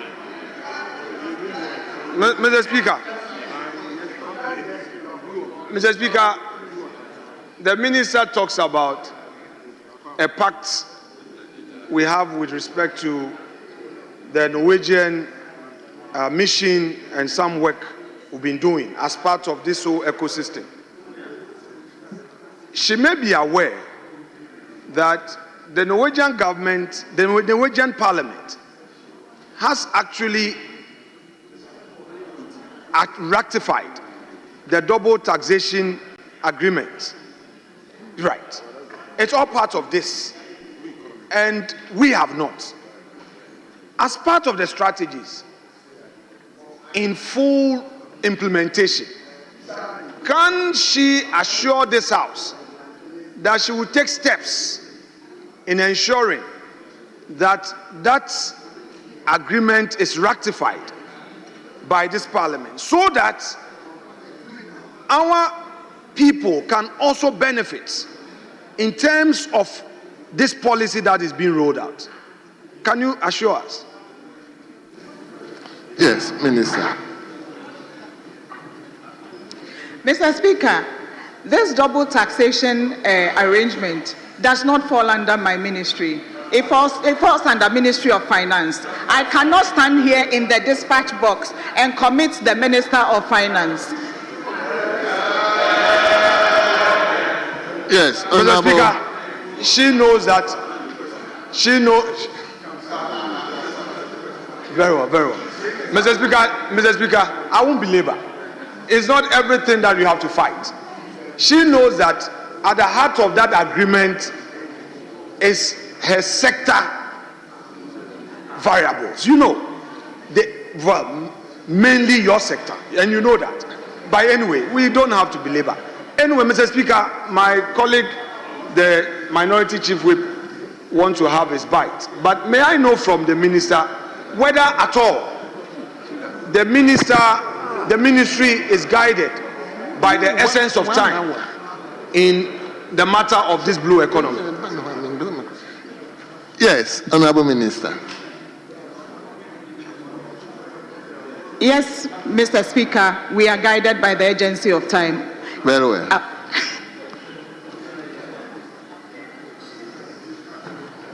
Yes. Honorable members, let's get this. Even though it's question time, so that's why I always look at the back. Once the leader speaks, it becomes a bit difficult for me to call somebody else. So let me, leader, let me indulge Honorable Dompre. Speaker. It's only 27 minutes. Speaker, may I have the attention of the minister, my friend? Let me begin by quoting a very important portion of her answers. Right Honorable Speaker, Ghana's blue economy relies on the interconnectedness of water bodies, oceans and rivers, climate resilience, and human well-being, supporting sectors such as fisheries, maritime transport, tourism, oil and gas, renewable energy, on and on. Speaker, the minister has elucidated on critical variables in the concept of blue economy development. Now, I wish to know from my good friend, if it is not a mere concept which is still hanging in the balance, can the minister tell us all the variables I spoke to? Climate resilience, oil and gas, interconnectedness of water bodies, oceans and rivers, in the face of all the water pollution we are having in our country. Can she itemize the achievement in these areas? Yes. Minister, are you minded to respond to that question? Very well. Mr. Speaker, he says that I should itemize achievements that have been made in the different variables that interconnect. Mr. Speaker, that is almost a full question on its own. Yeah, that's exactly. I may ask the House to allow me the next question time that I get the opportunity or he should file a question. Okay. Thank you. Honorable Minority Whip, I indulge you, but it's obviously a heavy duty for her. That's not why he was brought here. So you can file a question to her if you are mindful. Speaker, I will never challenge you. Very well. I will never challenge you. But we will have this conversation some other day. Very well. So we turn to question 354. I beg of you. Question 354. And the question stands in the name of a member for Achumangwa Biaja South, Honorable Shari Chain. Honorable, you have the floor now. Thank you, Right Honorable Speaker. I rise to ask the Minister for Fisheries and Aquaculture when the Anobabu Fisheries College will be fully operationalized and what academic programs will be introduced for the first cohort in the 2025-2026 academic year. Yes, Honorable Minister.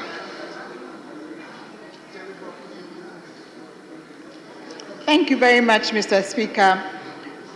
Pursuant to the President's directive on the completion and operationalization of the Fisheries College, measures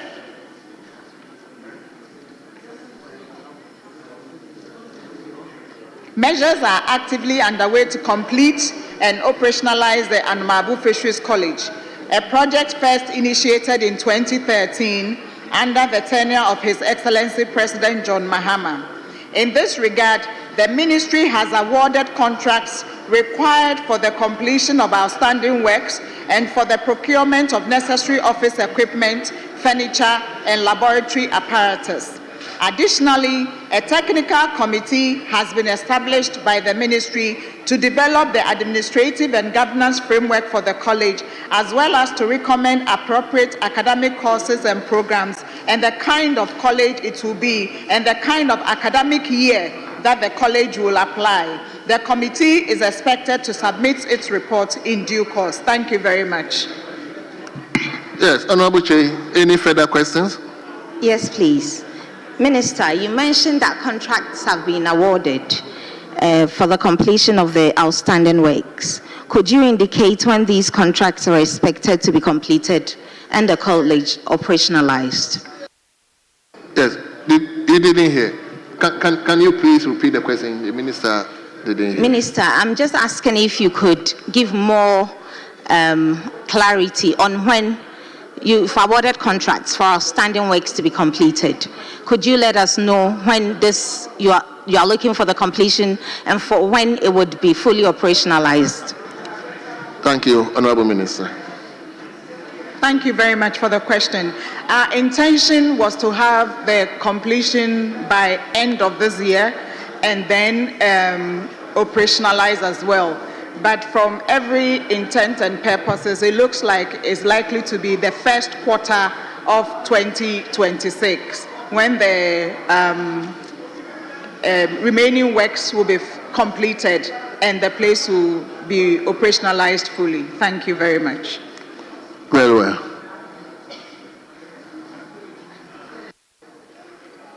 Minister, could you also indicate the total cost of the remaining works? And I know there was an allocation of over 81 million in the 2025 budget. How much of this has been earmarked specifically for the completion and staffing and operationalization of the college? Yes, Honorable Minister.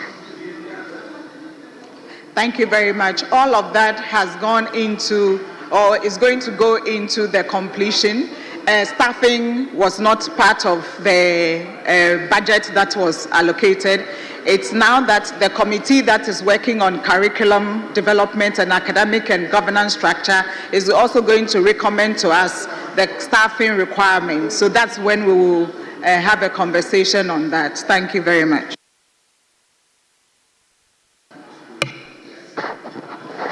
I'll give you the last chance. Okay, thank you, Speaker. Minister, in your response, you stated that there has been a setup of a committee for the governance and academic framework. Could you also update the House on the progress made so far with this committee, especially with regards to when the first cohorts would be admitted? Thank you. Yes, Honorable Minister. Thank you very much. The committee was given a 2-month work period, and the 2-month elapses end of next month. So that is when they will bring their report. As to when the first cohort will start, I cannot speak to that now because we do not have the staffing and all of those things that need to be in place for teaching and learning. So I cannot speak to that yet. Thank you. Thank you very much. Yes, Honorable Member for Fantiman. Fantiman, yes. Yes. Thank you, Mr. Speaker. I need to find out from the Minister. I think Anmabu is in your constituency. Thank you. Yes, it's my constituency. The Minister. And the question came from somebody else. Yes. As a collaboration to support to make sure that it's done. Let me commend the Minister for the great work done so far. The Minister is not only fulfilling campaign promise, but bringing the blessings of people who are ready to go to school in that field. I want to find out from the Minister whether the scope of the construction of the university covers the Nsanfu Road that connects to the school. Thank you. Yes. Did you get a question? Whether the project connects to a particular road, in Nsanfu Road, I can't speak to that. I know that what the contract that has been given, the road construction, is the roads within the campus and from the main junction to the campus and to the principal's accommodation. But I'm not sure it connects to any road outside of the project site. Thank you. Thank you very much. Honorable members, let's turn to question 355. 355. Honorable Elvis Oseme Sadapa, Afano Southwest. Yes. It's a follow-up. Okay, follow-up. No supplementary question. Yes, Honorable Member for Swaman. Thank you, Mr. Speaker. I come under 88.3. I have the authority by the honorable member to ask the question on his behalf. Speaker, may I seek your leave? Well, leave granted. Thank you, Mr. Speaker.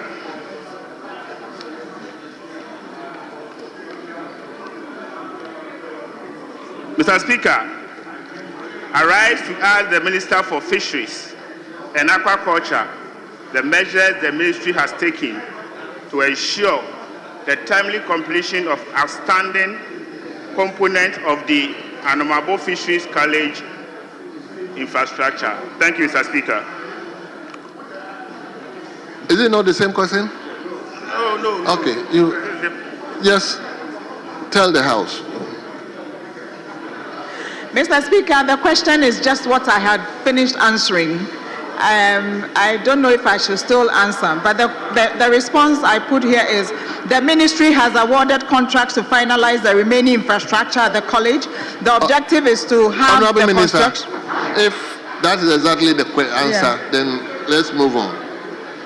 So we turn to question 358. Question 358. Honorable Gloria Owusu Trouble.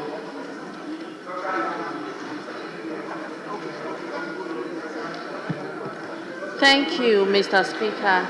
I rise to ask the Minister for Fisheries and Aquaculture the steps the ministry has taken to intensify biosecurity protocol in aquaculture, including fish diseases genetics training, equality assurance, and improved fish genetics. Thank you.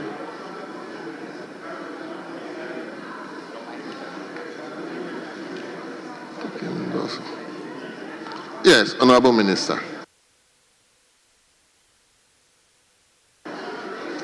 Right, Honorable Speaker. The Fisheries Commission, in collaboration with the Veterinary Services Directorate, strengthened fish health management through enhanced biosecurity, disease surveillance, diagnostics, and control measures. A total of 612 stakeholders, including farmers, input dealers, and technical officers, have been trained nationwide to improve disease prevention, early detection, and response, thereby enhancing the resilience and productivity of the aquaculture sector. In addition, to strengthen diagnostic capacity, 3 regional laboratories in Kumasi, Ho, and Koforidua have been equipped with modern instruments through support from the government of Norway under the Fish for Development Program. A new aquatic animal histopathology laboratory has also been established, while the West African Center for Cell Biology of Infectious Pathogens at the University of Ghana has been upgraded to support molecular diagnostics for timely disease detection and control. These interventions reflect the continued resolve to strengthen disease prevention systems, protect livelihoods, and enhance productivity in the aquaculture sector. Thank you. Yes, Honorable Gloria, any further questions? Thank you, Mr. Speaker. Honorable Minister, can you explain how the 612 people trained has been helped to use what they have learned in their daily works?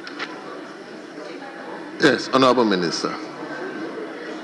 Thank you very much. So through this training, they are able to identify any signs of fish health or fish disease, and they reach out to the Fisheries Commission staff, who immediately also reach out to the veterinary colleagues, and what has to be done is done. It is through the training that led us to identify some fish health diseases in the Elembele district. And it is through this training that action has been taken and specimen has been taken and sent abroad for investigations to understand exactly what is happening with the fish in that particular water body. Thank you. Thank you very much. Gloria. Thank you, Speaker. Honorable Minister, how will the ministry continue the Fish for Development program after the support from Norway end?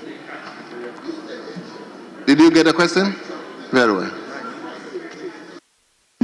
Right, Honorable Speaker, I just alluded to it.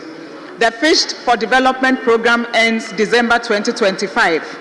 As I speak to you now, there's a Norwegian mission in country that are scoping to expand it to a new cooperation program called Oceans for Development.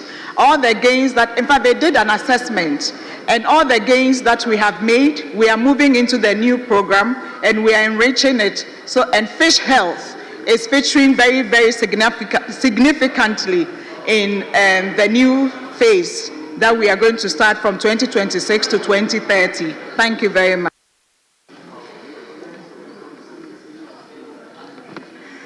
Thank you, Speaker. Honorable Minister, can you share some early success story from the new diseases control measures so far? Yes, Honorable Minister.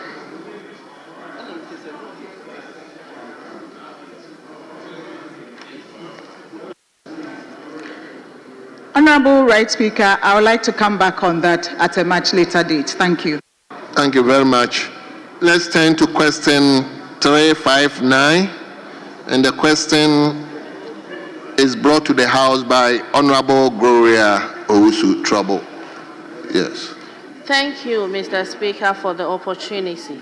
I rise to ask the Minister for Fisheries and Aquaculture the support packaging being offered under the Aqua Cage Culture project to women and youth groups, and how equitable access to these inputs will be assured across the districts. Yes, Honorable Minister. Thank you very much. Right, Honorable Speaker. The government aims to develop the aquaculture industry into a sector that increases domestic fish production, decreases dependence on imports, and provides employment opportunities, particularly for youth and women.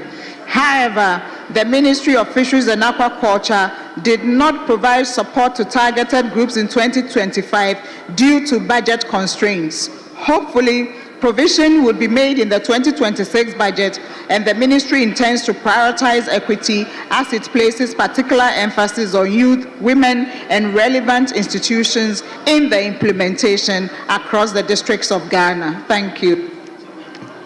Yes. Gloria, any further questions? Thank you, Mr. Speaker. Honorable Minister, how will the ministry ensure regional balance to that support reach all the parts of the countries fairly? He's talking about regional balance.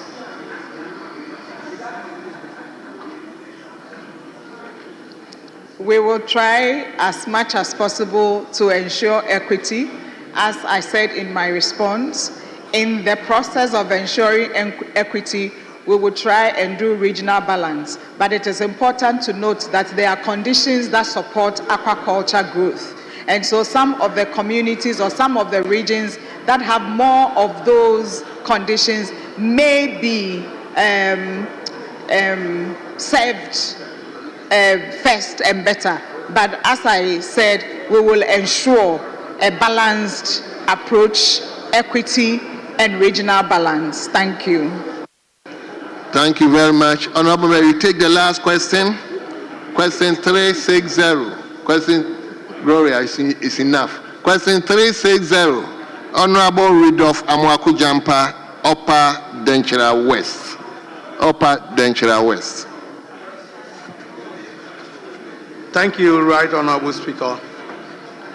Mr. Speaker, I rise to ask the Minister for Fisheries and Aquaculture. The Minister, the status of the 157 premise fuel automation outlets under construction as of the end of 2024 and the steps the ministry is taking to ensure the completion of the remaining 143 outlets in 2025. Thank you. Yes, Honorable Minister.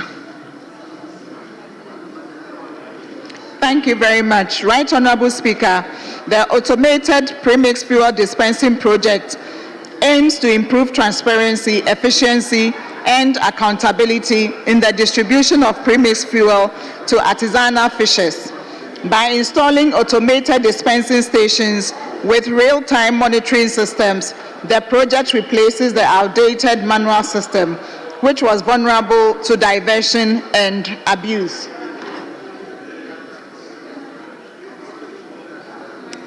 The ministry was tasked with completing the automated premix fuel dispensing project for 300 landing beaches across the country. By October 2025, civil works were finished at 106 sites with tanks and generators installed.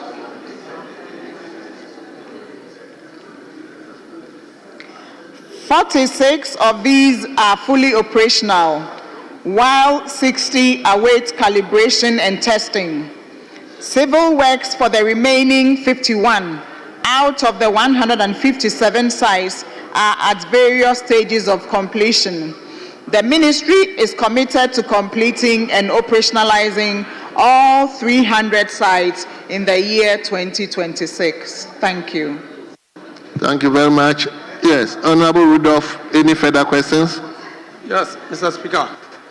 Mr. Speaker, I would like to find out from the Honorable Minister a specific funding source that has been earmarked for the completion of the remaining outlets. And if the Minister can also tell this House if those funds have been allocated to the contractors. Thank you. Yes, Honorable Minister.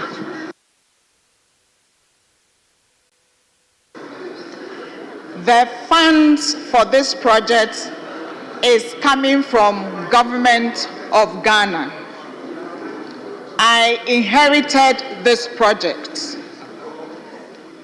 We have revised the contract. There is outstanding debt to the contractor. The Ministry of Finance has validated the outstanding debts and is making attempts at paying. So far as I am aware, the rest, yes, attempts, because there's no money. The remaining will also be funded from Government of Ghana resources. Thank you. Yes. Rudolph, yeah. Are you done with the question? Mr. Speaker, last one. Okay, let's hear you. Can the minister tell this House if they are going to maintain the same contractor and then the timelines with the attempts? Minister, are you going to maintain the same contractor? Mr. Speaker, I thought it was inherent in my answer that the contract has been revised. It's with the same contractor. Thank you very much. Honorable Jerry, I saw you. Speaker, thank you very much for the opportunity. Honorable Minister, you claim the contract has been revised from what to what? And here I'm looking at the finances. Yes. Very well. Yes, Honorable Minister. The total contract price has been reduced by 30%. 1. 2, we have been able to secure 5-year maintenance into the contract. 3, we have been able to secure creation of an e-payment platform for payment of premix fuel at the pump at no cost to Government of Ghana. And there's a 4th thing that we have achieved under this new renegotiated contract. But in terms of finances, Honorable Jerry, Right Honorable Speaker, we have reduced the contract price we inherited by 30%. Thank you. Very well. Jerry, I'll give you last slot. Mr. Speaker. Honourable Minister, what went into the reduction of the 30%, if you can? Yes. It was a renegotiation. The contract price was too high, so we entered into a renegotiation, and the contractor agreed to reduce it by, we started from we journeyed 10%, 50%, and eventually arrived at 30%. And it was agreed. And a Ministry of Finance intervened, played a role in the whole process, and we managed to get the 30% renegotiated cost. And the new contract is being drawn. Thank you. I'm not asking a question. I'm just making a prayer that if the Honourable Minister could be requested to furnish the House with the original contract and the revised contract. Bring the Minister through a question. You can bring the Minister here through a question to come and furnish the House on that. So, honourable members, on behalf of the House, let me thank the Minister exceedingly for appearing before the House to answer questions from her own colleagues, and I think he has done very well in her responses. Honourable Minister, we thank you, and you are hereby discharged. Honourable members, it's time for statements. And now, when you look at the standing order paper, the statement to be read has been advertised. So when you look at page 3, item 8, the statement to be read has been advertised. It doesn't mean that the Speaker cannot also admit question that he deemed expedient. So now we have two statements to be read, and I have also admitted one to be read today. So we have 3 statements. I hope I'm clear with it. When you look at this order paper, the statement to be read is now advertised. So I'll call Honourable Comfordoyo, a member for Ada, to read her statement by the introduction of the HPV vaccine in Ghana. Honourable, you have the floor now. Thank you, Mr. Speaker, for the opportunity. Right Honourable Speaker, thank you for the opportunity to make this statement on cervical cancer and HPV vaccination in Ghana. As Women Caucus in the Parliament of Ghana, we stand together in full support of the national introduction of the human papillomavirus vaccine into Ghana. Let me start again. As Women Caucus in the Parliament of Ghana, we stand together in full support of the national introduction of the human papillomavirus vaccine into Ghana routine immunization program.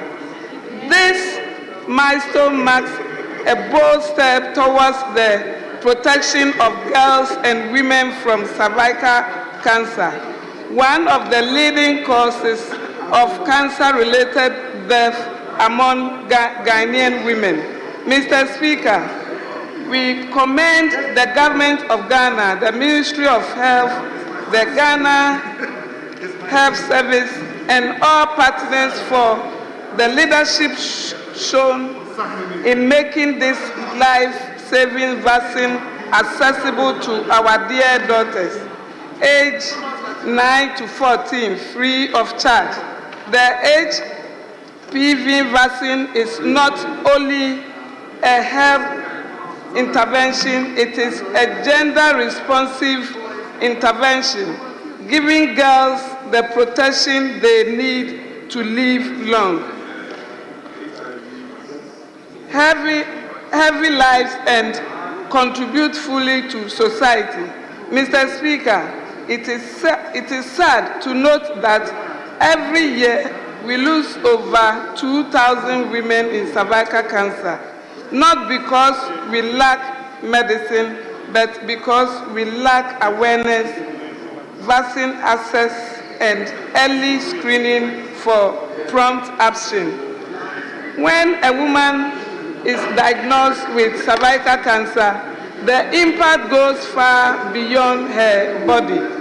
It affects her children, her household, her livelihood, and the entire community. She may be the caregiver, the breadwinner, and her illness creates a ripple effect that touches everyone around her. The physical toll is often devastating, painful treatment, long hospital stays, and in many cases, late-stage diagnosis. The emotional burden includes fear, stigma, and helplessness. But the economic cost is even heavier. Many families sell properties, fall into debt, and lose incomes simply to keep their mothers, sisters, or wives alive. To my dear women and families who have faced or are facing the pain of cervical cancer, we stand with you and hold your hands in strength, in compassion. To those who have lost loved ones, please know that their memories live on in our commitment to ensure others do not walk the same path. To my brave women who are still fighting, your courage inspires us every single day.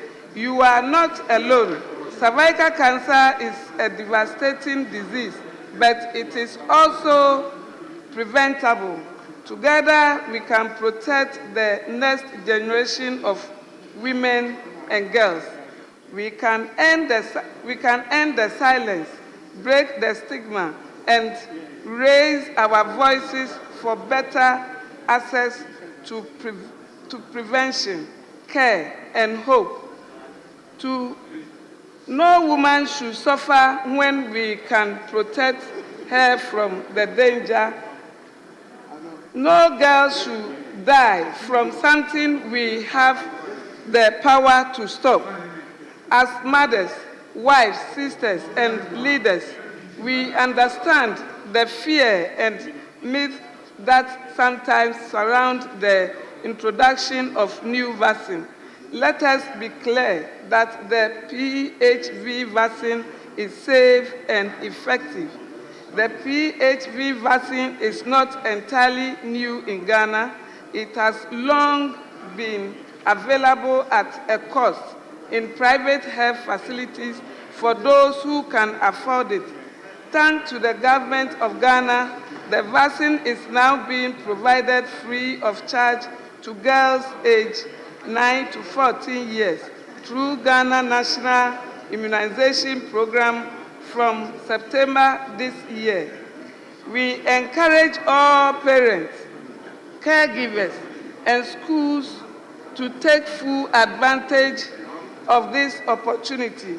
We call on parents and caregivers to ensure their daughters receive the vaccine. Teachers and school health support health teams during school vaccine session. Religious and traditional leaders use their influence to dispel misinformation and promote health-seeking behavior. Media practitioners promote and share accurate information and give voice to survivors and health experts. My fellow honorable members, especially the men, to advocate in our constituencies for high uptake of the HPV vaccine and champion sustained investment in women's health and prevention of cervical cancer. Let us unite around this cause. Let us not wait until we bury another sister, mother, and friend. Let us make cervical cancer a disease of the past by ensuring every girl aged 9 to 14 years are vaccinated this September. Cervical cancer is preventable. The time to act is now. Protect our girls. Vaccinate and save lives. I thank you once again, Right Honorable Speaker, for the opportunity. Thank you very much. Honorable members, I will admit two comments from each side. Two comments from each side. So I'll start from Honorable Professor Yensu. Honorable, you wouldn't comment more than 3 minutes. No problem. Thank you, Mr. Speaker. I would like to take this opportunity to thank our great leader, Honorable Doyo, for this wonderful statement. Mr. Speaker, human papilloma virus, also known as HPV, is a sexually transmitted disease. It is usually spread by blood and bodily fluids. It is spread from having multiple partners and also can spread from mother to child. HPV is a virus that causes cervical cancer, but it can also cause other kinds of cancers like genital warts and also anal cancers. HPV infection is very insidious, only because most people who have HPV do not know they have HPV. And so it is transmitted, and most of them don't know they have it, and those who have been transmitted to don't know they have acquired HPV until it becomes a problem. That is until you realize that you have cancer. And you know that the cervix where it's located is also not a very favorable place to find cancer. So oftentimes by the time they present for medical care, it is end stage, too late, and they're about to die. So this year, we have had about 3,000 cases, or last year was about 3,000 cases, and over 2,500 of them have died. Only because, so the mortality rate is very high for cervical cancer, only because we find it too late, and by the time we see them, there's not much we can do. So this vaccine, Mr. Speaker, is one of the, for me, one of the best things I'm so excited about being in the health ministry. The vaccine is free.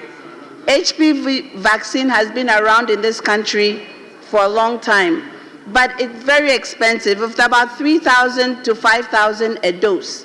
And back in the day, they used to have 3 doses. So people who can afford it have been buying it for their children for years now, while the poor didn't have access to the vaccine. Now the vaccine is available.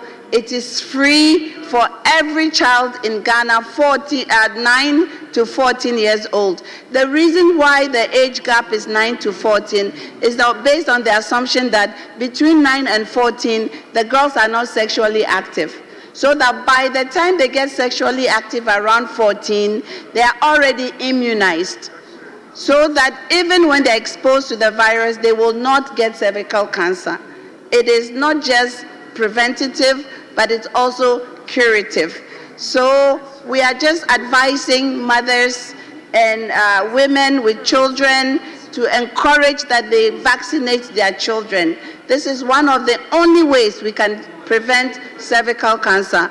Once the person gets cervical cancer, there's no turning back, and there's not much we can do to to treat cervical cancer. So this is an appeal to all women or all mothers in Ghana who have children between the age of 9 and 14.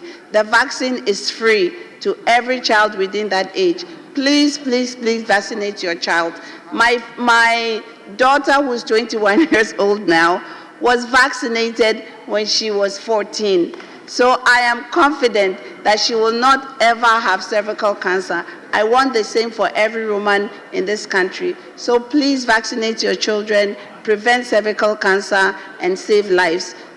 Lastly, I would like to thank Honorable Nadoyo again for making this wonderful statement. We are appreciative. All the women want to say thank you. Thank you, Mr. Speaker. Thank you very much. Yes, let me go to Offensunov. Thank you, Mr. Speaker. And let me appreciate the maker of the statement regarding the HPV vaccine to prevent cervical cancer. As earlier stated, you want one to be vaccinated to build up the immune system to prevent any kind of exposure. And it's known that it best works if you are done with the doses by the age 13. That is why we are recommending that you start by the age 9. This also to warn men that tend to predate on young girls who have not been given said vaccine and tend to force them to sleep with them.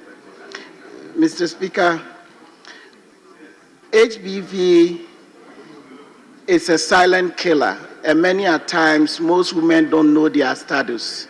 In fact, not all women have gone to their doctors to be able to get access for it, even within your 40s.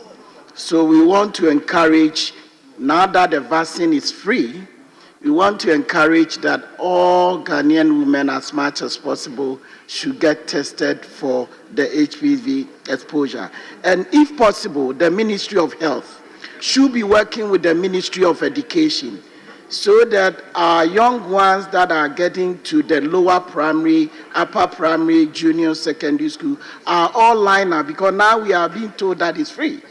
So if it's free, then there should be a program to make sure that as much as possible, all young Ghanaian women within the ages of 9 and 14 are given this vaccine with the permission of their parent, because it's a vaccine. And as far as it's a vaccine, definitely there might be some few risks. So it is very important that parents in Ghana consent to this vaccination for their young girls so that we can prevent any kind of cervical cancer. Even though there is not an established study to link HPV to breast cancer, there are still more studies ongoing. And you want to prevent any kind of cancer or sort. So please, now that it's free, our encouragement is to do that. And for me, I will make sure I engage the people of Offenso North from Nkwankwa to Afrancho and the Education Directorate to make sure that we get our young ones vaccinated just to prevent this kind of infection in the near future. Thank you. Yes, let me call the chairman of the Health Committee.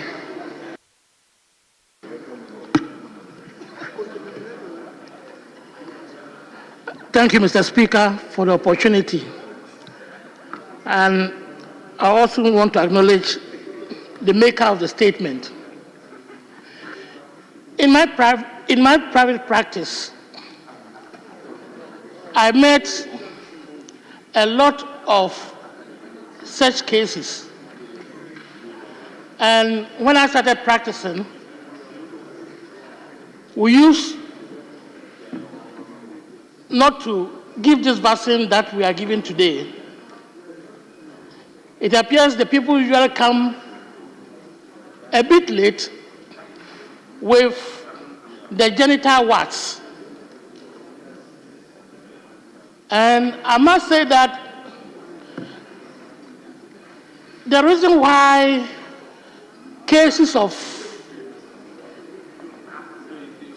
the cancer, the cervical cancer, was high is that most of them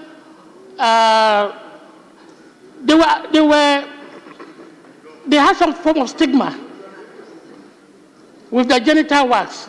When they come to the hospital and they have it, until it gets very severe and it is itching, sometimes it grows on the vulva and even try to cover part of the vaginal orifice. And when they start getting complications like not being able to have sex, or when they are not able to hide it from their partners, that is when probably they will talk to the doctor about it.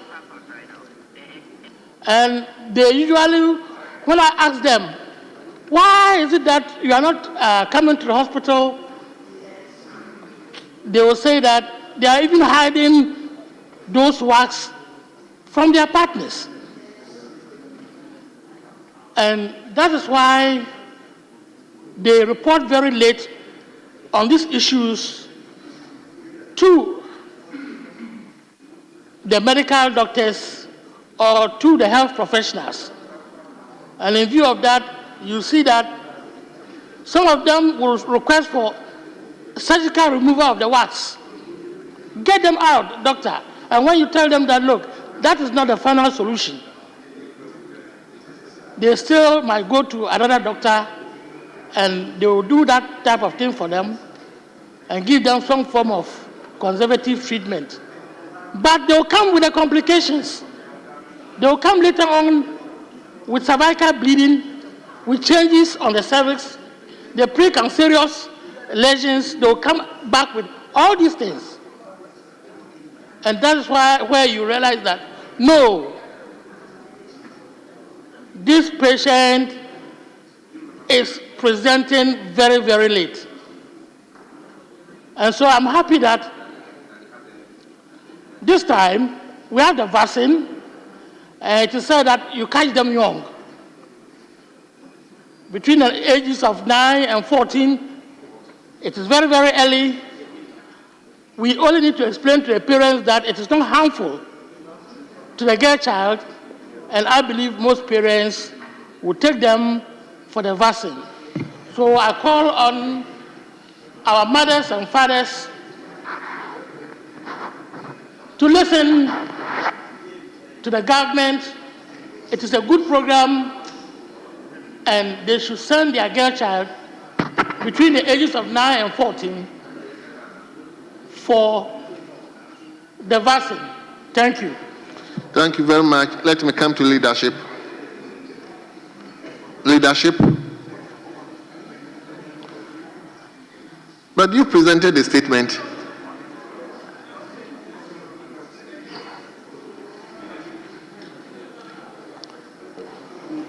Mr. Speaker, I have just a simple contribution to make on this matter. Fortunately, the Deputy Minister of Health is here. Mr. Speaker, if HPV vaccines are being made free, I don't think the statistics of the infection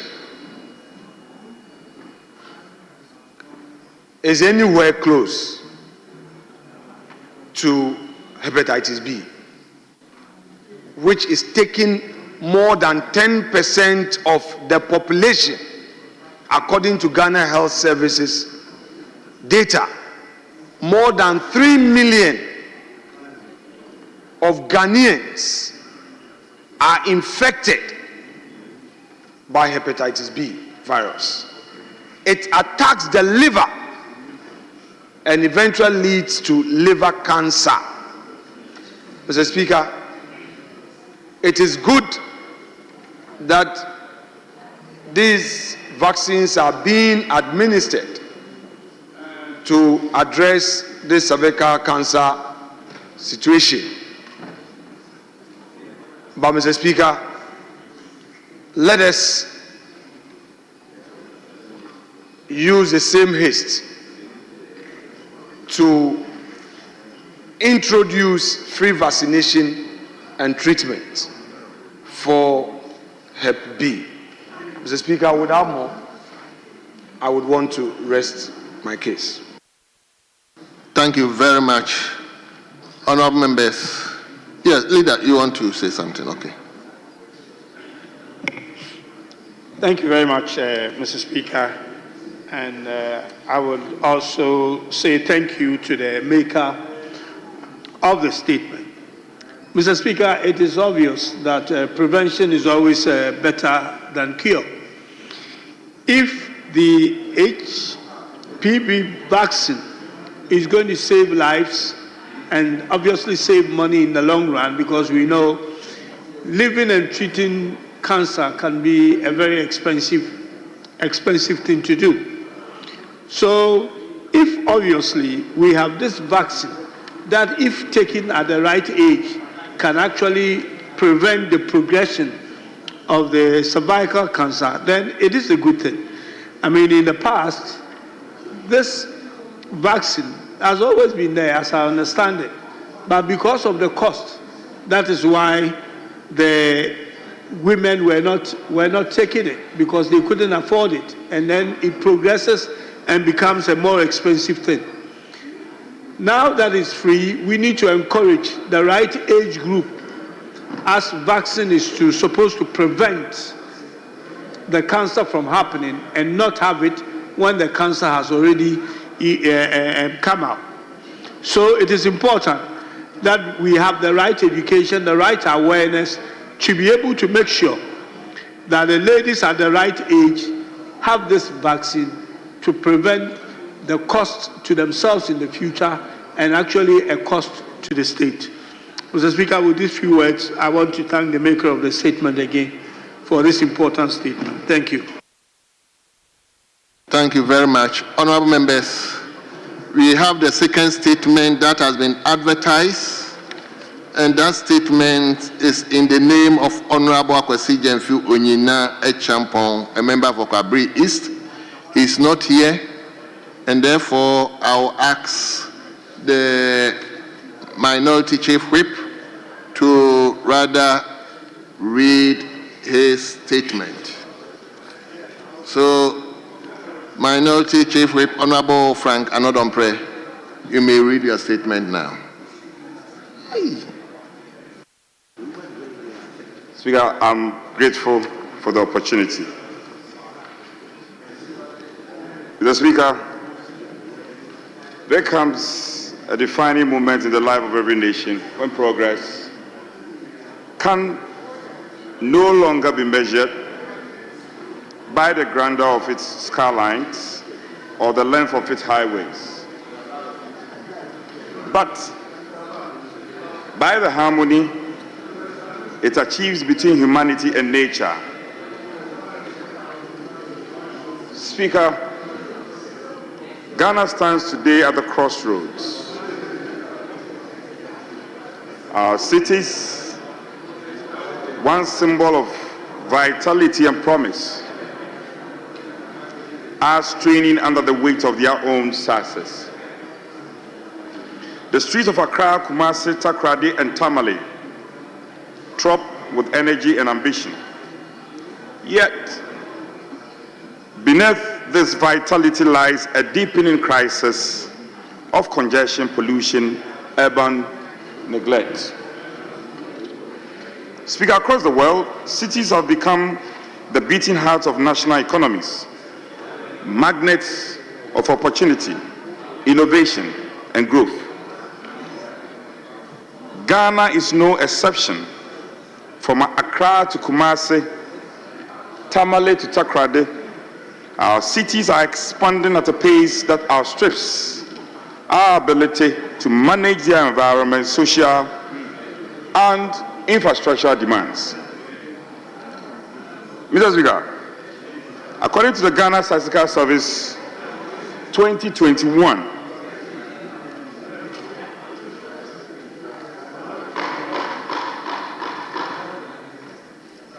Mr. Speaker, according to the Ghana Statistical Service 2021, over 56.7% of Ghanaians now live in urban areas, up from 50.9% in 2010. By 2030, that number is projected to surpass 60%, placing immense pressure on land, water, air, and housing. While cities contribute over 70% of Ghana's GDP, they also generate more than 12,000 tons of solid waste daily, of which only 70% is collected and even less is properly treated. Speaker, the World Bank in 2020 estimates that poor sanitation, pollution, waste mismanagement together cost Ghana nearly 3% of GDP annually. A staggering economic loss that directly undermines public health, productivity, and tourism. Speaker, urban air quality, particularly in Accra, has reached critical levels. The Environmental Protection Authority, EPA, in 2023 attributes about 40% of Ghana's PM2.5 air pollution to road transport emissions. This makes respiratory diseases among the top 5 causes of outpatient visits in the Greater Accra region. As Ghana's urban population swells, unregulated vehicular emissions, congested markets, unmanaged waste, and disappearing green spaces are eroding the livability of our cities. Speaker, this is trajectory continues unchecked. By 2040, Accra could host more than 7 million people living amid worsening traffic congestion, frequent flooding, rising temperatures, and declining air quality. The cost to the national economy and to the well-being of future generations will be incalculable.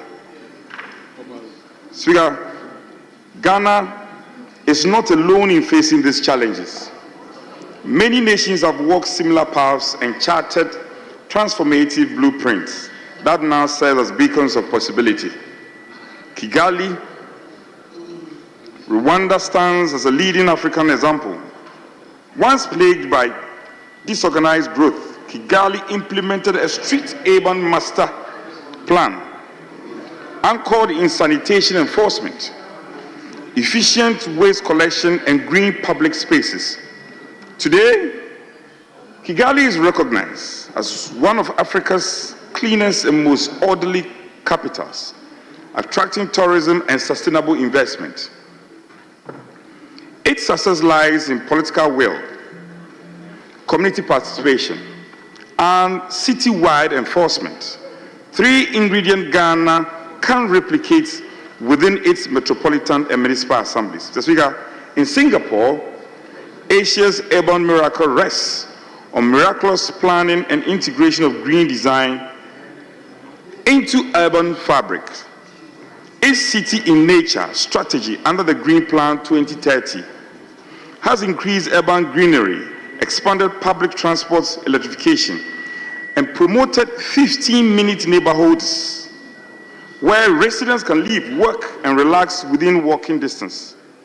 Ghanaian cities, particularly Accra and Kumasi, can adapt this approach by legislating mandatory green quotas in new developments, incentivizing rooftop gardens, and linking urban planning with public health and climate action. Mr. Speaker, Copenhagen, Denmark offers Europe's most enduring model of sustainable urban mobility by investing in protected recycling lanes and pedestrian-friendly infrastructure. The city has made cycling account for over 35% of all daily trips. Air pollution levels have dropped dramatically, and public satisfaction with urban life remains among the highest in the world. For Ghana, this translates into the urgent need to create non-motorized transport corridors and bus rapid transit systems to reduce congestion, improve health, and cut carbon emission. Mr. Speaker, contextualizing Ghana's path forward. The solution to Ghana's urban crisis are within reach, practical, measurable, and achievable within coordinated policy leadership and public accountability. First and foremost, greening our cities must become a cornerstone of national urban policy. Metropolitan assemblies can increase tree canopy over 10 to 15% within the next decade and reserve at least 12%, some 12% of new development areas for green and open spaces. Pocket parks and river buffer zones can transform flood-prone areas into ecological assets and also serve as public recreation spaces. Mr. Speaker, secondly, Ghana must transition toward clean and inclusive urban transport. This requires modernizing trotro fleets, piloting electric buses on major corridors like Kasoa-Accra and Edum-Sofo line, and expanding pedestrian and cycling infrastructure. Cleaner mobility will directly reduce air pollution, improve productivity, and align Ghana's transport sector with its nationally determined contributions, the NDCs, under the Paris Agreement. Speaker, furthermore, we must decongest public spaces such as markets and lorry terminals through structured spatial planning, establishing multi-level market complexes, recognizing trading zones and scheduling delivery hours can ease congestion while protecting livelihoods. Modern terminals at the city peripheries, supported by feeder buses, can further declutter the urban core. So finally, proper waste management is indispensable. Ghana should move from collection-only systems to circular waste economy with recycling cooperatives, material recovery facilities, and composting plants that create green jobs while safeguarding the environment. Achieving some 50% diversion from landfill by 2030 is both feasible and economically smart. Speaker, in conclusion, the future of Ghana's cities will not be determined by chance, but by the courage of our choices. If we build without foresight, we will inherit congestion, pollution, and decay. But if we build with a purpose, guided by ecological wisdom, justice, and innovation, we will create cities that breathe, move, and heal. Let us therefore chart a bold national agenda for green, healthy, and inclusive cities, and that harmonizes economic ambition with environmental stewardship and transforms Ghana's urban spaces into symbols of resilience and pride. Like Kigali, Singapore, and Copenhagen, our success will depend not on the size of our budget, but on the strength of our vision and the discipline of our governance. Ghana stands ready for this transformation. The time to green our cities and secure the well-being of generations to come is now. The destiny of our cities is in the destiny of our nation. The choices we make today will echo far beyond this generation. We can continue to build without conscience, piling concrete upon concrete, or we can build with wisdom, creating cities that reflect the balance between progress and preservation, ambition and accountability. History teaches that cities are not merely physical spaces. They are moral statements about who we are and what we value. Kigali has shown that discipline and civic pride can transform a city once burdened by its past into a beacon of order and cleanliness. Singapore demonstrates that foresight and integrated planning can turn a small island into one of the world's most livable urban spaces. Copenhagen reminds us that sustainability and modernity coexist, that clean air and economic vitality are not opposites, but partners. Speaker, Ghana too can charge this path. If we green our streets, reform our transports, manage our waste wisely, and plan our settlements with human dignity at their core, let this house and this generation be remembered as those who refuse to accept decay as destiny. Let us be remembered as the sewers who planted trees of foresight, built corridors of equity, and designed cities of hope. For in the final measure, the true greatness of a nation is not found in its monuments of steel, but in the livability of cities and the sustainability of its soul. I thank you, Speaker. Honorable Minority Chief Whip, I think your statement is too long. You yourself have advocated that statements that are brought to the House should not go beyond 2 pages. So please, let's adhere to that. At times, if the statements are too long, members have become bored in listening to. And not specifically in respect to what Honorable Leader just read, but it's a general statement I'm making. It's something that we've said it here over and over again. So let's make sure we make our statement short and concise. So I'll admit to comments from each side, then I'll come to leadership. Yes, I haven't heard the ladies speak today. So Saraga South. Saraga South. Yes. Thank you very much, Mr. Speaker. Thank you for the opportunity. Mr. Speaker, let me start by commending my colleague, the Minority Chief Whip, for this very brilliant and very deep statement that he's made today. I would confess that some of the issues he's raised in the statement have agitated my mind for a very long time.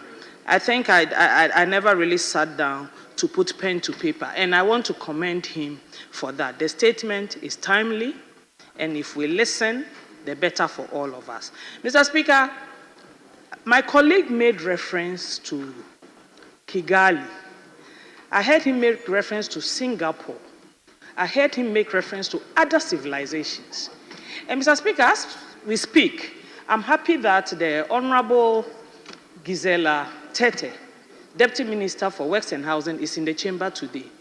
Recently, I was with her in Addis Ababa, and the trip that took us from our hotel to the AU headquarters, we talked about nothing but town development. We discussed why we couldn't do what they are doing in Addis Ababa. Mr. Speaker, I had been there 5 years before, and this time when I went, I didn't recognize the city. They are building the city. They are conscious of the road, 3-4 lane roads in Addis with walkways where pedestrians, where the ordinary Ethiopian can also walk. And maybe she can help with the measurements. I don't know the measurements. But I saw the walkways were equal to one road. It's not this corner things that we do in this country. Space. And we saw couples holding hands and walking. And we saw Ethiopians walking in their city. Mr. Speaker, we don't walk in this country because there's nowhere to walk. If you attempt to walk from Afrikiko to 37, in fact, walking in front of the presidency, a car will knock you down. Because there are no pavements, and hawkers, street hawkers have taken the road, and so no one is thinking about the other person. It can't all be about vehicles. Mr. Speaker, we need the space. Mr. Speaker, the other thing we saw, consciously, in the median, I used to call it an island until Honorable Gisela told me it's called a median. They are planting trees. Trees are planted in the median to provide shade and to protect the environment. In Ghana, we'll put concrete and pavement stones. And the next thing you go there, my cousin has managed to pull his wheelbarrow, and he's selling slippers, he's selling toothpaste, he's selling toothbrushes on the road, in the middle of the road in this country. It only happens in this country, Mr. Speaker. Now they've even upgraded it. They lay out the slippers, different shades, different colors. And every time I drive and I watch that scene, I ask myself, so if I see a slipper that I want, am I going to park in the middle of the road and get down and walk, or I'll not find space outside the road and park off and cross? You know, so there's just something wrong with us and something wrong with our planning. And the earlier we admit it, the better. Mr. Speaker, Dubai, the medians, there are trees growing. Desert country. We are here, fertile. We are so quick to go and pull down a tree. At the least opportunity, we've pulled down a tree. And we are building a house. We are. What are our environmentalists doing? What is the Forestry Commission doing? In the UK, Mr. Speaker, you can't pull down a tree until you have permission from the local council. And you have to pay. They will examine the condition and make sure that indeed the tree needs to come down. And you pay for the felling of the tree. So we need to begin to look at, when we speak, we are told that we have all the laws in this country. Then you ask, so where are the laws? Where did we make the laws for the shelves? Or we made the laws so we can become better? Mr. Speaker, we were in Kigali. And in Kigali, we found that the local government ministry is the ministry that runs the country. Every sector has to send their budget through the local government ministry. The local government ministry has to ensure that their programs and activities align with the needs of the local people. They then forward it to finance ministry before the budgets are approved. Mr. Speaker, what's the story in this country? In this country, I don't think the local minister, anyone even takes him into account when we are developing programs and activities in our districts. So, thank you very much, Honorable Anodompre. Let's get talking and let's ask for action. We don't have to go and reinvent the wheel. It is not fiscal science. It is just trying to copy. I like to use that word. Just go and copy what they are doing there. Thank and you. Come and do it here. Thank you very much, Mr. Thank you. Honourable members, please, it's a very important statement, but let me indulge you to at least limit your comment within 3 minutes, please. Yes. Let me go to Honourable John Darko. Thank you very much, Mr. Speaker. I want to thank the maker of the statement, Honorable Anodompre, for this very insightful statement. In fact, as the Vice Chair of the Committee on Environment, Science and Technology, I believe I am obliged to at least say one or two about his statement to the floor. Honorable Anodompre, thank you. The statement for me is one of the most impactful statements I have listened on the floor of this House. You identified all the problems our cities face, and not only that, you proffered solutions. And I believe that if this statement is to be admitted and worked on by the various ministries, our problems as a country or the cities will be resolved. You mentioned about air quality, Honorable Anodompre. Indeed, our cities are polluted. From Accra to Kumasi to Tamale to Bolga, our cities are polluted. You mentioned and attributed that to vehicle emissions.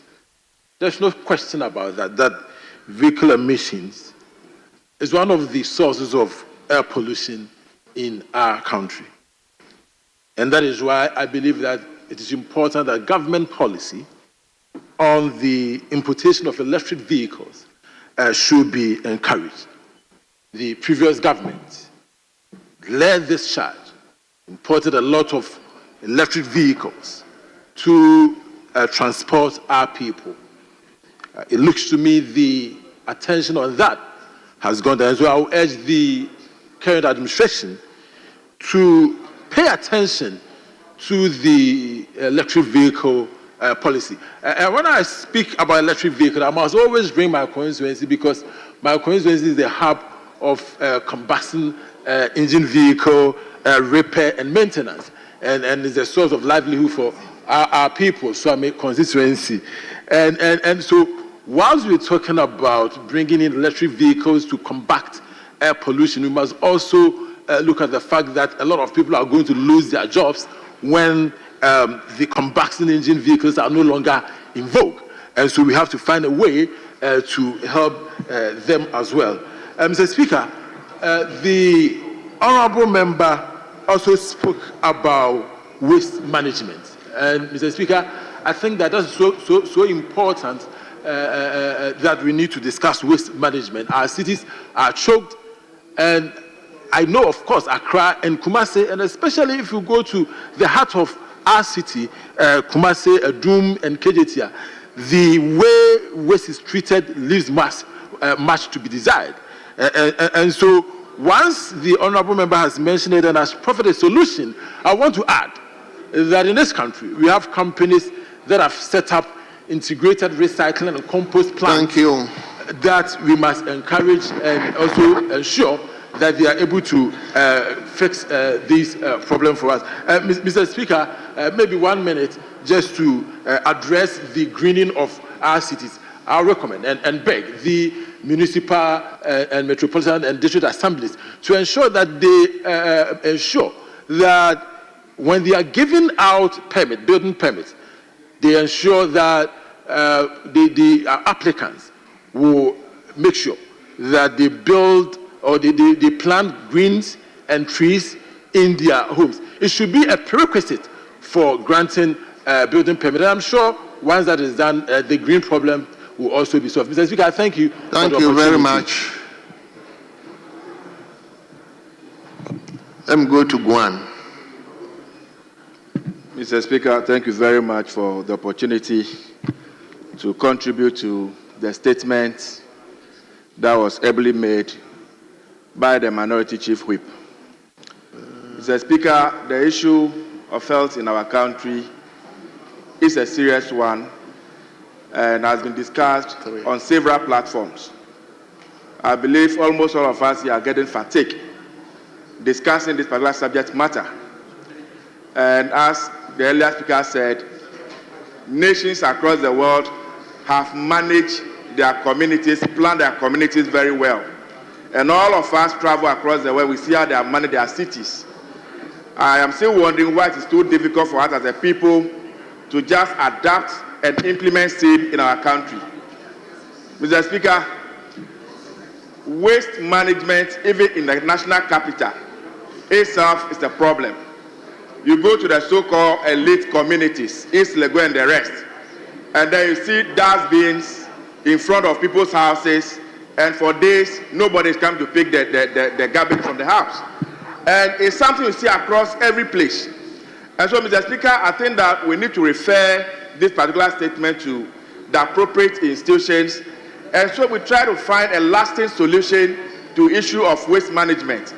Now, one will argue that Accra Central and most part of Accra, they are old cities, and so we can't do much about it. The question is, the new settlements that are coming up, Mr. Speaker, what is the town and country planning doing?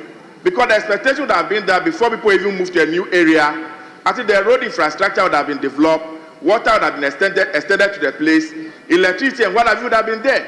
so that the city is well planned. Unfortunately, even the new settlements that are coming up, the same problems that we are facing with the old ones are the same that we are experiencing there too.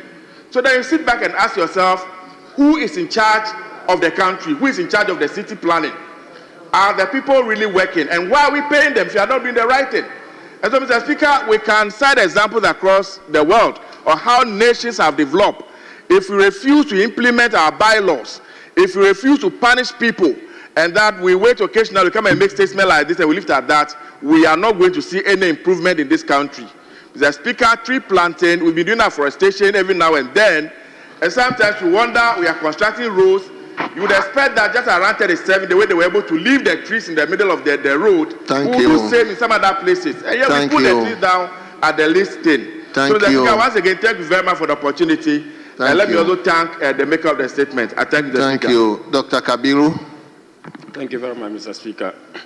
Mr. Speaker, I will also want to commend the consistency of the minority chief whip with which he is pursuing this matter of urban planning. Mr. Speaker, in the last meeting of this parliament, a similar statement was presented by the respected minority chief whip, highlighting the matter in issue and bringing our attention to the need for us to do something about how we plan our cities. Mr. Speaker, I want to associate myself with the various speakers on this matter and with the examples of cities that they have highlighted. He mentioned Kigali, Mr. Speaker, Singapore.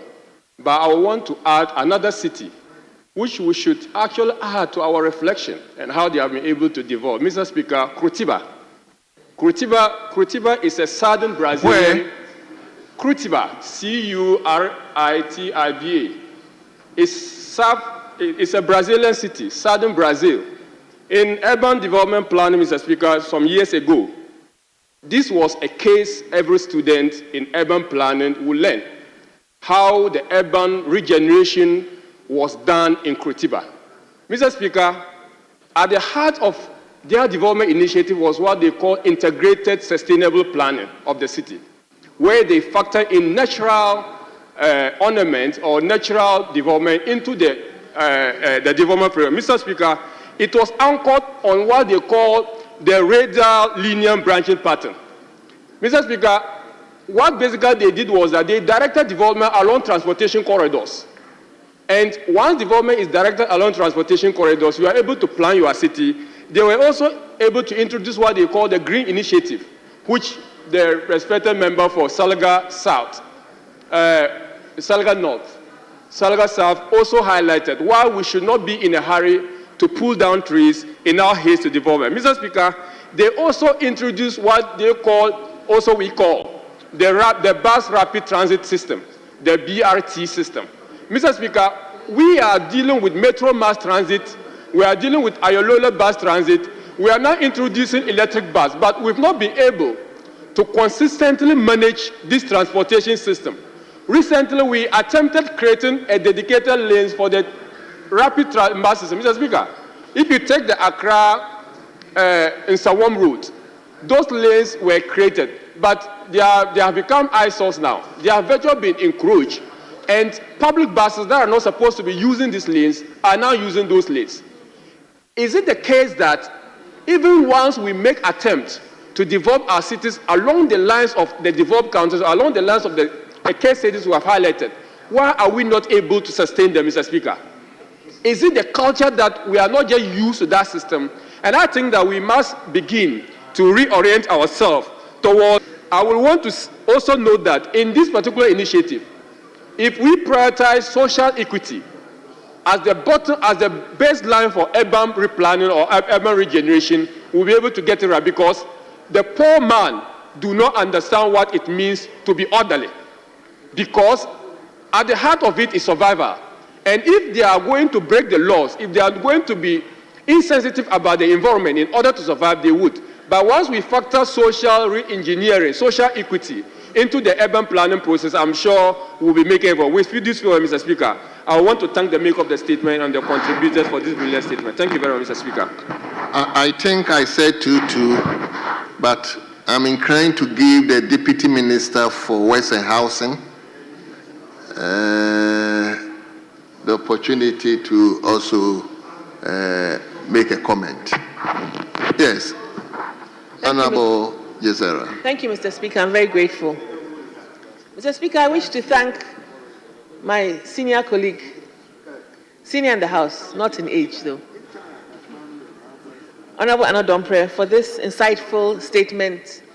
And it's always refreshing for us to sometimes go beyond our partisan lines and discuss things that are actually very beneficial for the country. We all have our own individual visions as members of parliament for our districts and our constituencies. And so if we break it down into smaller pieces, which actually we individually dream of in our constituencies, I'm sure that we'll be able to try and implement some best practices in various best practices of some of the components that he's talked about. For example, one thing that we could do with across board is discipline. Mr. Speaker, without discipline, we can implement the greenest, the smartest cities, the greenest plans, but will not be able to go far because of the indiscipline and us not being able to appreciate the beauty in having such interventions in our cities. Mr. Speaker, let me give a typical example. Under our ministry, we often have challenges with flooding. We oversee certain aspects of infrastructure. As members of parliament, as we are all ex-officio members of our district assemblies, we'll be able to hammer on development control, improvements in development control. Mr. Speaker, just about 2 weeks ago, I was privileged to take some classes with the MMDCs, and I did discuss some of these things that are very important to our districts, such that we all want to leave legacies one day, and we are hoping that we'll be able to implement the right policies and right programs for them. Mr. Speaker, the example of Ethiopia cannot be overlooked. It's an African country, and their Green Legacy Initiative is something very worth emulating. The previous government had Greening Ghana. We have got Tree for Life, but it seems that we take them as smaller programs. In a day, Ethiopians planted 355 million seedlings. They had, in a day, in one day. Now they have, over the past 5-6 years, now they have billions. And they did that also because they realized that there was desertification approaching. And with that massive injection of trees, they were able to actually reverse that. And when you go there, you see that the weather pattern has even changed. Mr. Speaker, trees give us green cover. They lower temperatures, they improve weather conditions, they beautify our cities. They also remove CO2. And other areas that are facing desertification, like I said, they improve on them. Mr. Speaker, I just hope that as members of parliament, let's start small in our constituencies. Take one town, just one town, that you wish had a different image to what it is today. If it means that you just plant 1,000 trees, you will see the difference in about 5 years, what that will make. And when you have that, when you're able to plant even just that and make that difference, other things will follow. People will start seeing the beauty of the green, and then they'll start cleaning up their environments as well. I thank you very much, Mr. Thank Speaker. you. Thank you. So I'll end with Kojo Oponkroma. Mr. Speaker, thank you for the opportunity to make a few remarks in support of the statement that has been made by the Minority Chief Whip. Mr. Speaker, colleagues may be interested in knowing that this area of green energy and urban regeneration is an area of academic and professional interest for him. And so you will find that his statements on this subject are always very rich and very well researched, and we celebrate him for that. Mr. Speaker, one of the points that he makes that is very interesting is the fact that urbanization is grown by about 7% between 2010 and 2021 in Ghana. And it is growing for a number of reasons. The economy is one, political and administrative causes are another, social reasons are another. But another reason, Mr. Speaker, is the absence of deep rural planning and rural investment. And because we are not doing a lot of rural planning and rural investment, urbanization is also being quickened, because everybody wants to go to a place where you get a lot more, services, infrastructure, facilities, etc. Mr. Speaker, one of the periods in which Ghana saw a lot of investment and perhaps even the mainstreaming of this rural development agenda was between 1969 and 1972, the era of Kofi Abrefa Buzia, when a major rural development program, commenced in this country. And one of the components was rural housing. Mr. Speaker, I just heard the Deputy Minister for Works and Housing speak. And I do know that, for example, one of the programs at the ministry is a district housing program, which is aimed at going back heavily to reinvest in our districts in a manner that quickens economic activity, slows down, the rural-urban migration, etc.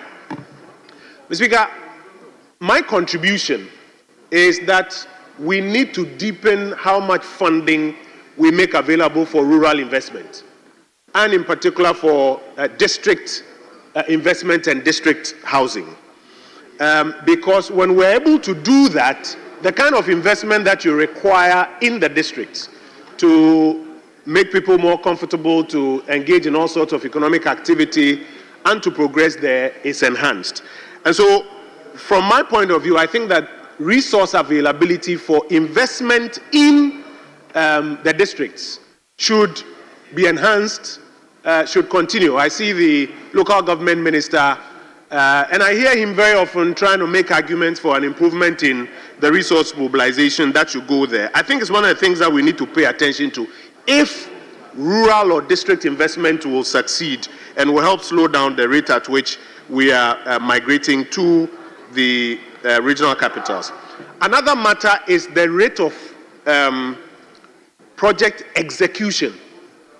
Sometimes you have monies voted for investment projects in the districts, in the rural areas, but the rate at which we execute these projects is also a matter of worry.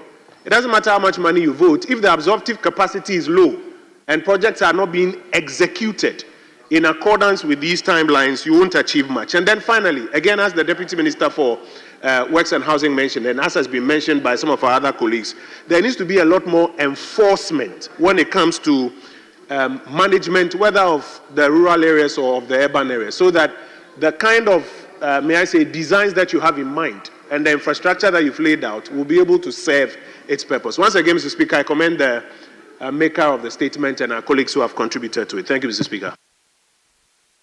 Now, leadership. Oh, okay. Yes. Mr. Speaker, honestly speaking, I'm speaking as a minister on behalf of leadership. But if I win your favor, I would have pleaded that I would need this specific hazard for action in my ministry. This specific hazard which contains this statement. And because of that, if you wouldn't mind, I would love the Minister for Education and the Professor in Environment, Professor Hansa. Mr. Speaker, this is what is expected of Parliament, where Parliament speaks and it informs policy and decisions on the executives.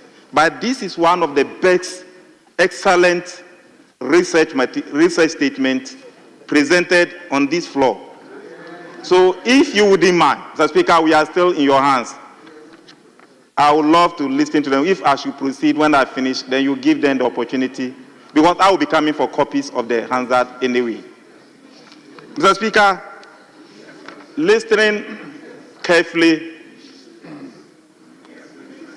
if Speaker will give me the opportunity, I will wait if he gives me the opportunity, then I will come in. Thank you. May I corroborate the appeal of the minister? And this is how the practice has been. Since he's a sector minister, we should allow the other members to contribute, and then the minister will speak last. Because that has been the practice. Well, but I don't think I can entertain all the people who are so desirous to speak. So let me indulge the Minister for Education.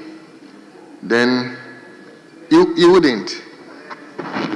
Because I want you to speak, because we need to also inculcate the children, school children, in this habit of discipline, tree planting, and those kind of things. So that's why I want you to also have a bite in the statement. Mr. Speaker, thank you for your indulgence. I'll endeavor to be very brief and to commend the maker of the statement, the Honorable Arnaud Dompre, the Chief Whip, on the statement Transforming Urban Ghana, Evidence-Based Solutions for Sustainable, Clean and Resilient Cities. And Mr. Speaker, to commend him indeed that this is an evidence-based statement. It looks academic and it's also intellectual. But Mr. Speaker, few areas, when you take Accra, Kumasi, Takoradi and Tamale, you have just focused on 4 prime cities. There are other cities with equal measures of the same problem: over congestion, environmental pollution, lack of tree planting, and destruction of those trees. But at least you are drawing our attention, Mr. Speaker, that when this House have opportunity through the Minister for Local Government comes to this House, District Assembly Common Fund, how do you allocate it to give meaning to the very issues you have raised, so that the Minister will be guided by his actionable policy decisions to respond to it? You don't expect that Boedu or Seshi will be compared to Kumasi or to Tamale or to Takoradi. And Mr. Speaker, again to note that some districts, if you take Tema, because of the port city, it has advantage in terms of resource mobilization. You cannot compare it to a district in Fomina. So, Mr. Speaker, how do we do equalization in terms of resource mobilization and resource allocation? We have to be mindful of that. So, if you have resources to share, it makes sense to give Wale more than you give Tema, Takoradi, and Tamale. It makes sense that you will be able, and Ofuasi, Ayirbi, they may need more. But Mr. Speaker, a very brilliant statement. He gives the example, Mr. Speaker, of Kigali, and I just shared this personal experience. I had traveled from Ethiopia at the time in my capacity as a diplomat from Ethiopia to Kigali. Then, Mr. Speaker, at the airport of Ethiopia, I bought a veil for my mother then in a black polythene bag. When I arrived in Kigali, I was told that that bag will not enter Kigali, notwithstanding my standing even as minister diplomat. I had to take the veil off. So discipline. In Ghana, everybody, when we get that pure water, you drink, you throw it away. What do you expect? That's pollution, and very dangerous pollution. Are we taking a decision on the future of plastics? For instance, Mr. Speaker, I've been directed by the President that don't use wood for furniture. Go and explore ways you can use plastic waste in order that they produce furniture. Are we able to do that? So, Mr. Speaker, I like his reference to many of those cities. If you take Singapore, or even you take South Korea, Mr. Speaker, we are told today literacy in South Korea is 98%, a peer of Ghana. Today, Ghana is still around 79%. Per capita income in South Korea is about $30,000 US. Today, Ghana is still at 2,500, but we started with them. Mr. Speaker, when you are flying home to Kumasi, you like the spatial planning of Kumasi, on air. You cannot say same for Tamale. When you are landing in Tamale, you see an unstructured and planned homes. So we all need to be guided, and they must respect policy decisions on spatial planning in the country. Where they must, in Ghana, we all enjoy even building on waterways. Why? Why will you build on a waterway? And because you think that you are strong and powerful? No.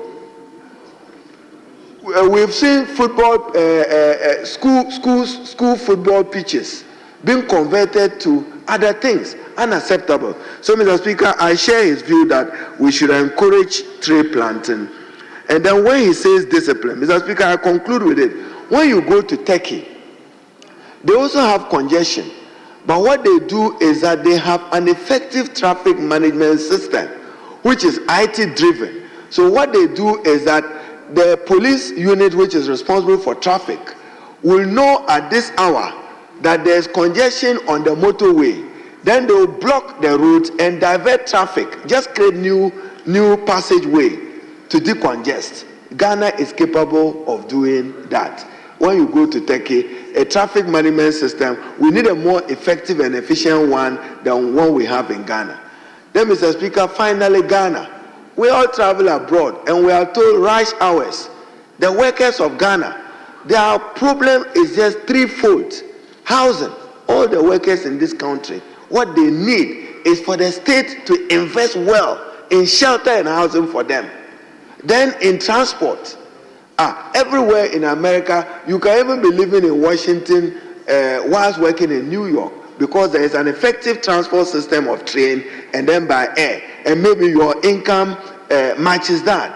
But in Ghana, Mr. Speaker, we all know at 4:30, walk through Accra, you see the congestions. What is the state doing?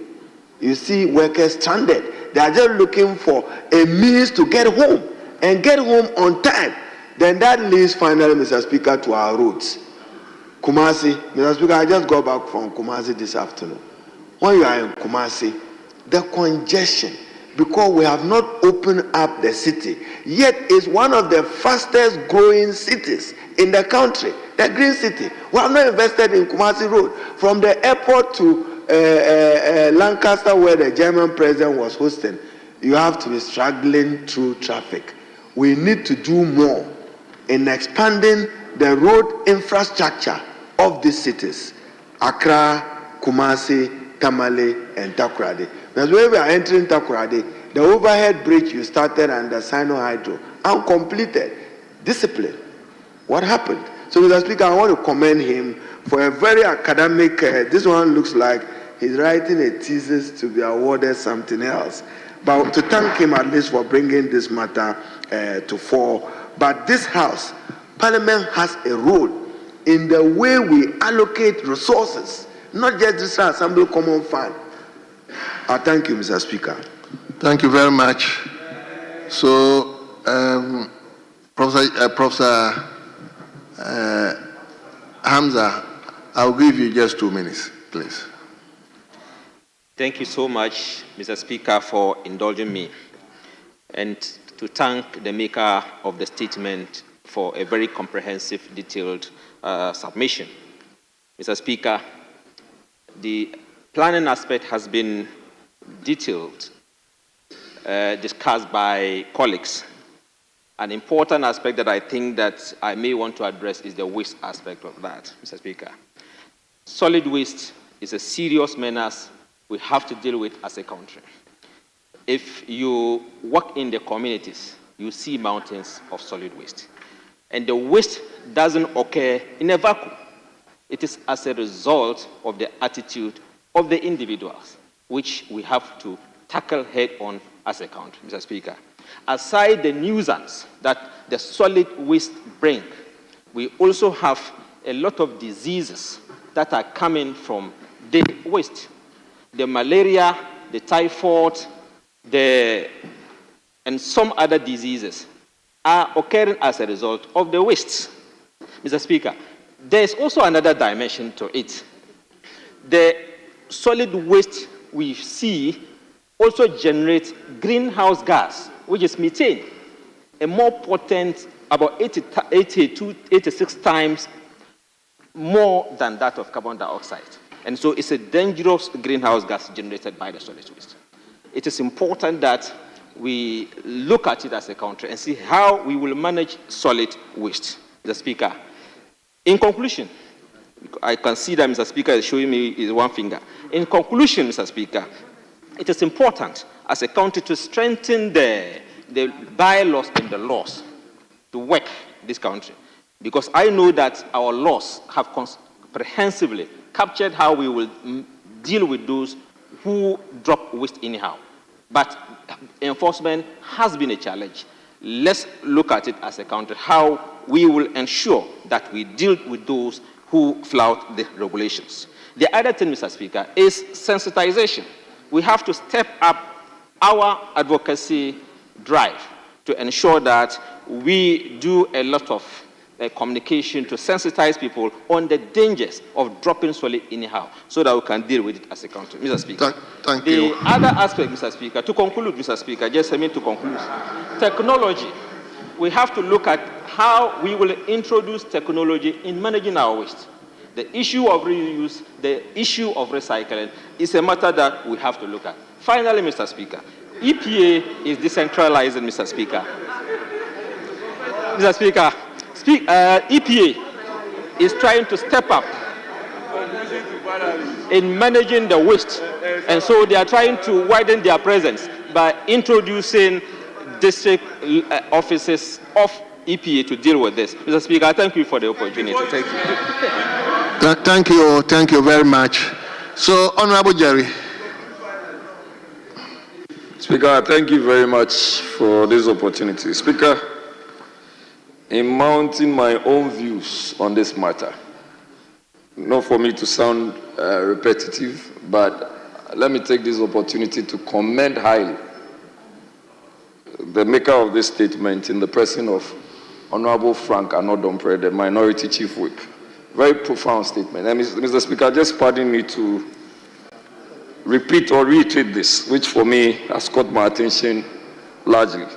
And Mr. Speaker, I read, quote, "There comes a defining moment in the life of every nation when progress can no longer be measured by the grandeur of its skylines or the length of its highways, but by the harmony it achieves between humanity and nature."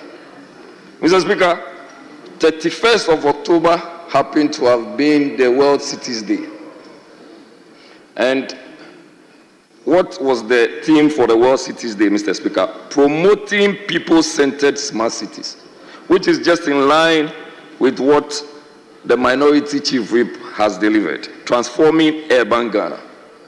Mr. Speaker, I have, as I listen to colleagues and the maker of the statement himself, I have also cataloged a few reasons why Ghana and most cities in Ghana are undergoing some sort of trouble.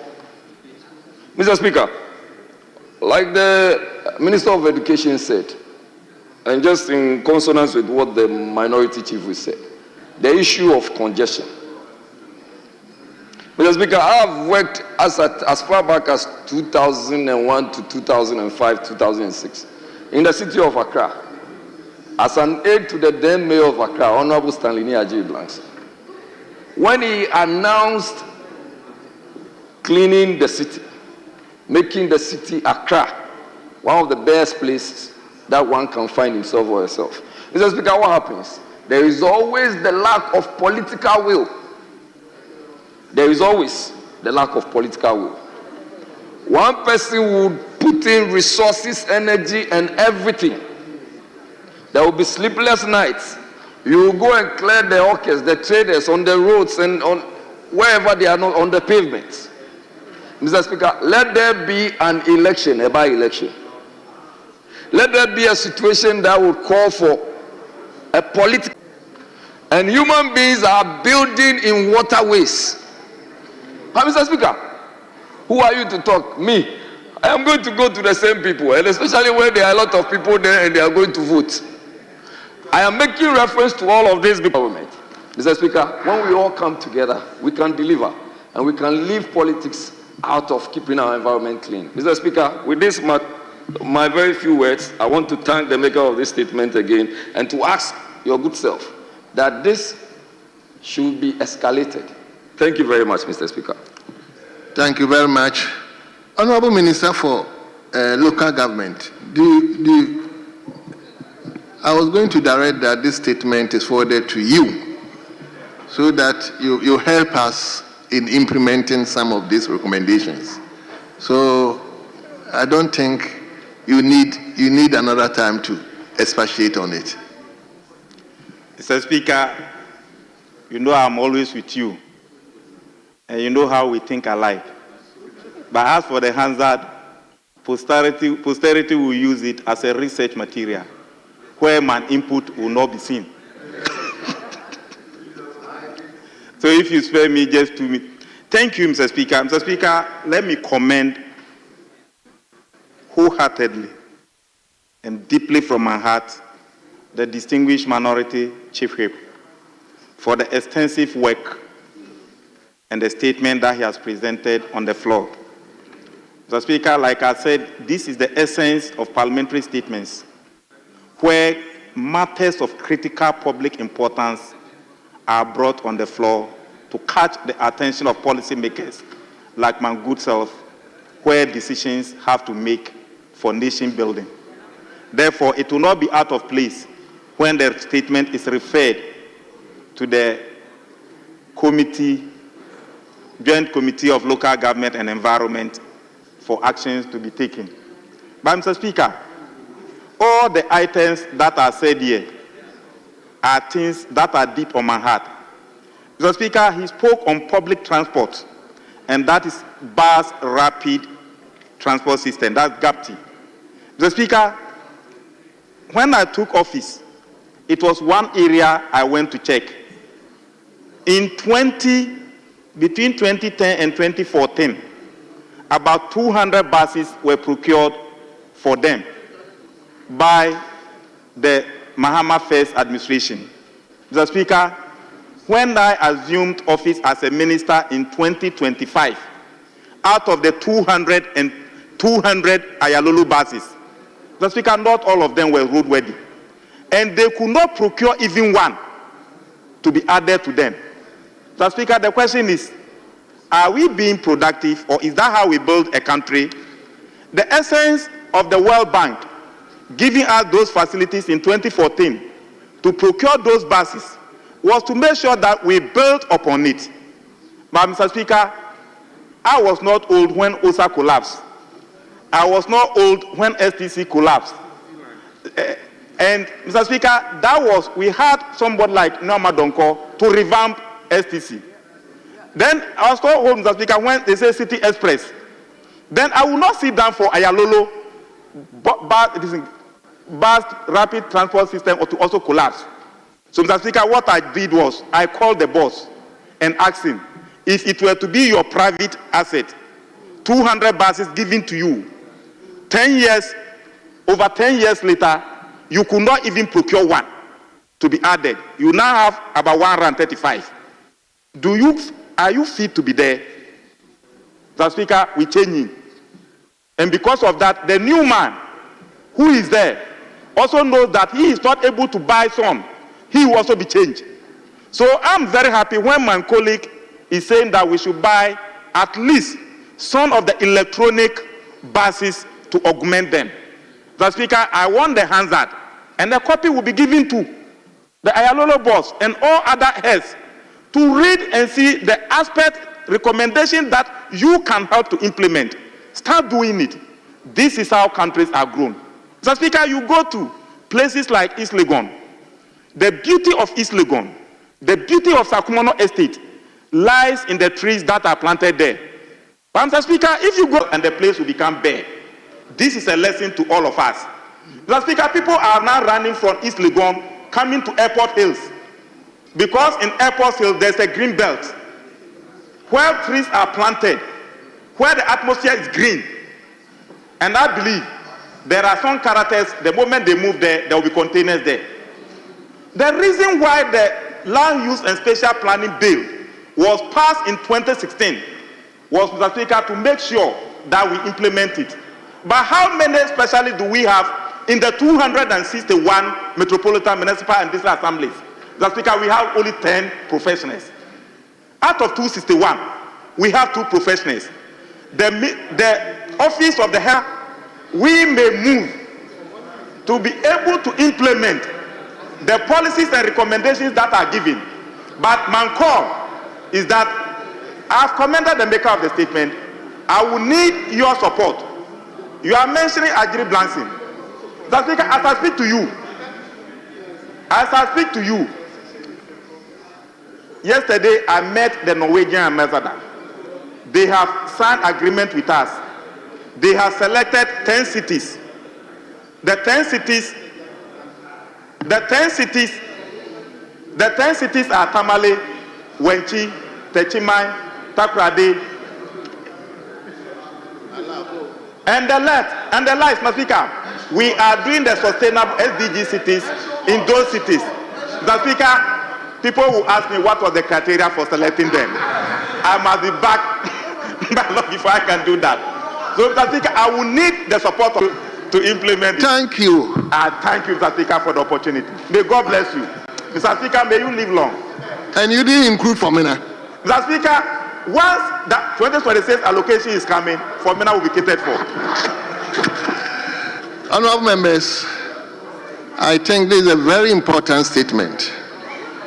We live in a country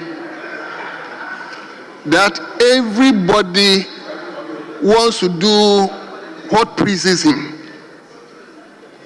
What pleases him. Once what he had decided to do pleases him, that's all. Whether it conforms with the law, the rules, the regulation, that is immaterial. Once it pleases him, he wants to do it. And that call for our leadership, it appears from the local up to national. We don't have the right and required leadership. Because if we have leadership, nobody will be allowed to do what pleases him. And for me, that is the crunch of the matter. We will do all the planning, we will do everything. If we don't have the right leadership, it will come to naught. So I think this statement is very, very important. And as we said earlier, our direct that we transfer it to the Ministry for Local Government and Environment. And incidentally, the minister is here so that he can take it on board in whatever policies that they will be drafting. I thank you. I thank the makers of the statement, Honorable Comfordoyo and Honorable Anodompre. We bring statement to a close. Before we adjourn the House, I would indulge you to allow me to lay the papers, just nine presentation of papers. So we now move into public business. We lay the papers on 9, then we bring today's proceedings to a close. So, leader, help us to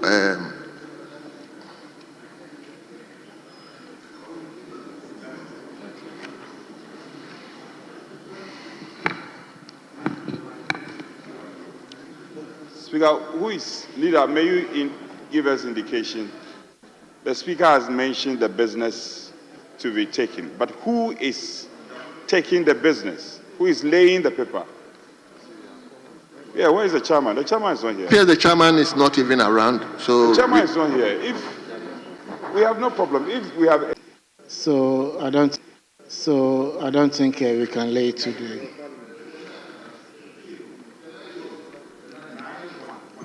Yeah. No, we had a discussion with the deputy minister, so wanted him to come and lay the paper, but there are some hitches, so we can do that tomorrow. Thank you very much. Honorable members, before, yes. With respect, I'm not dragging it, but for 9, I can agree 9-1 not to be laid, but I and I. They are just annual reports. The annual report. So I think they should lay the annual report, but not the bill, so that the report can be referred. So I and I under 9, we can lay the 2 and leave out the bill. Well, I'm told the Finance Committee have not actually indicated that they finished, but I wonder how it appeared on the other paper. So I think we will hold on to that, so that tomorrow, anytime they are ready, we will lay them. Yes, Mr. Speaker, so I think we will push them for tomorrow. If they will be ready tomorrow, fine. Yes, I mean, when they are ready, we can lay them, but they are not today. So my suggestion was for us to move, or I'll move for proceeding to be adjourned. Hold on, before whatever motion you want to move, let me take this announcement. Honorable members,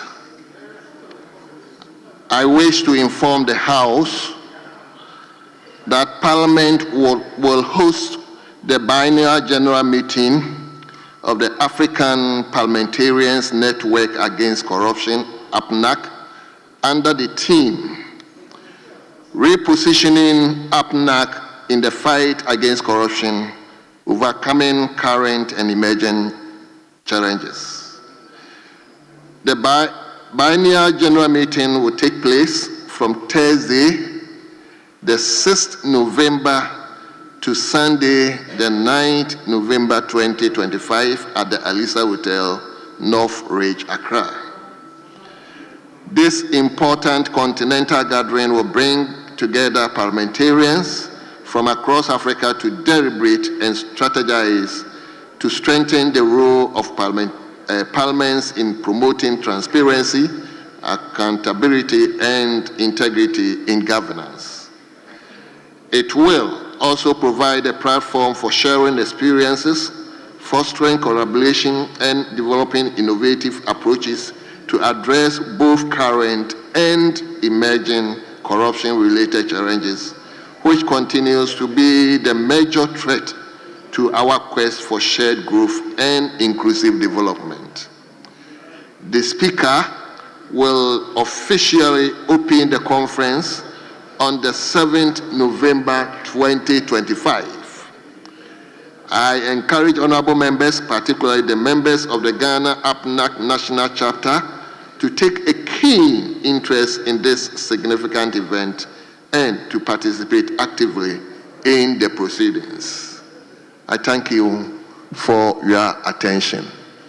Honorable members, I think the time is beyond 7 p.m. We've gone past 5 hours in the chamber, and therefore you'll obviously be in my hands. So I'll go ahead to adjourn the House to tomorrow, 2 o'clock in the afternoon. Tomorrow, 2 o'clock in the afternoon. The House is accordingly adjourned.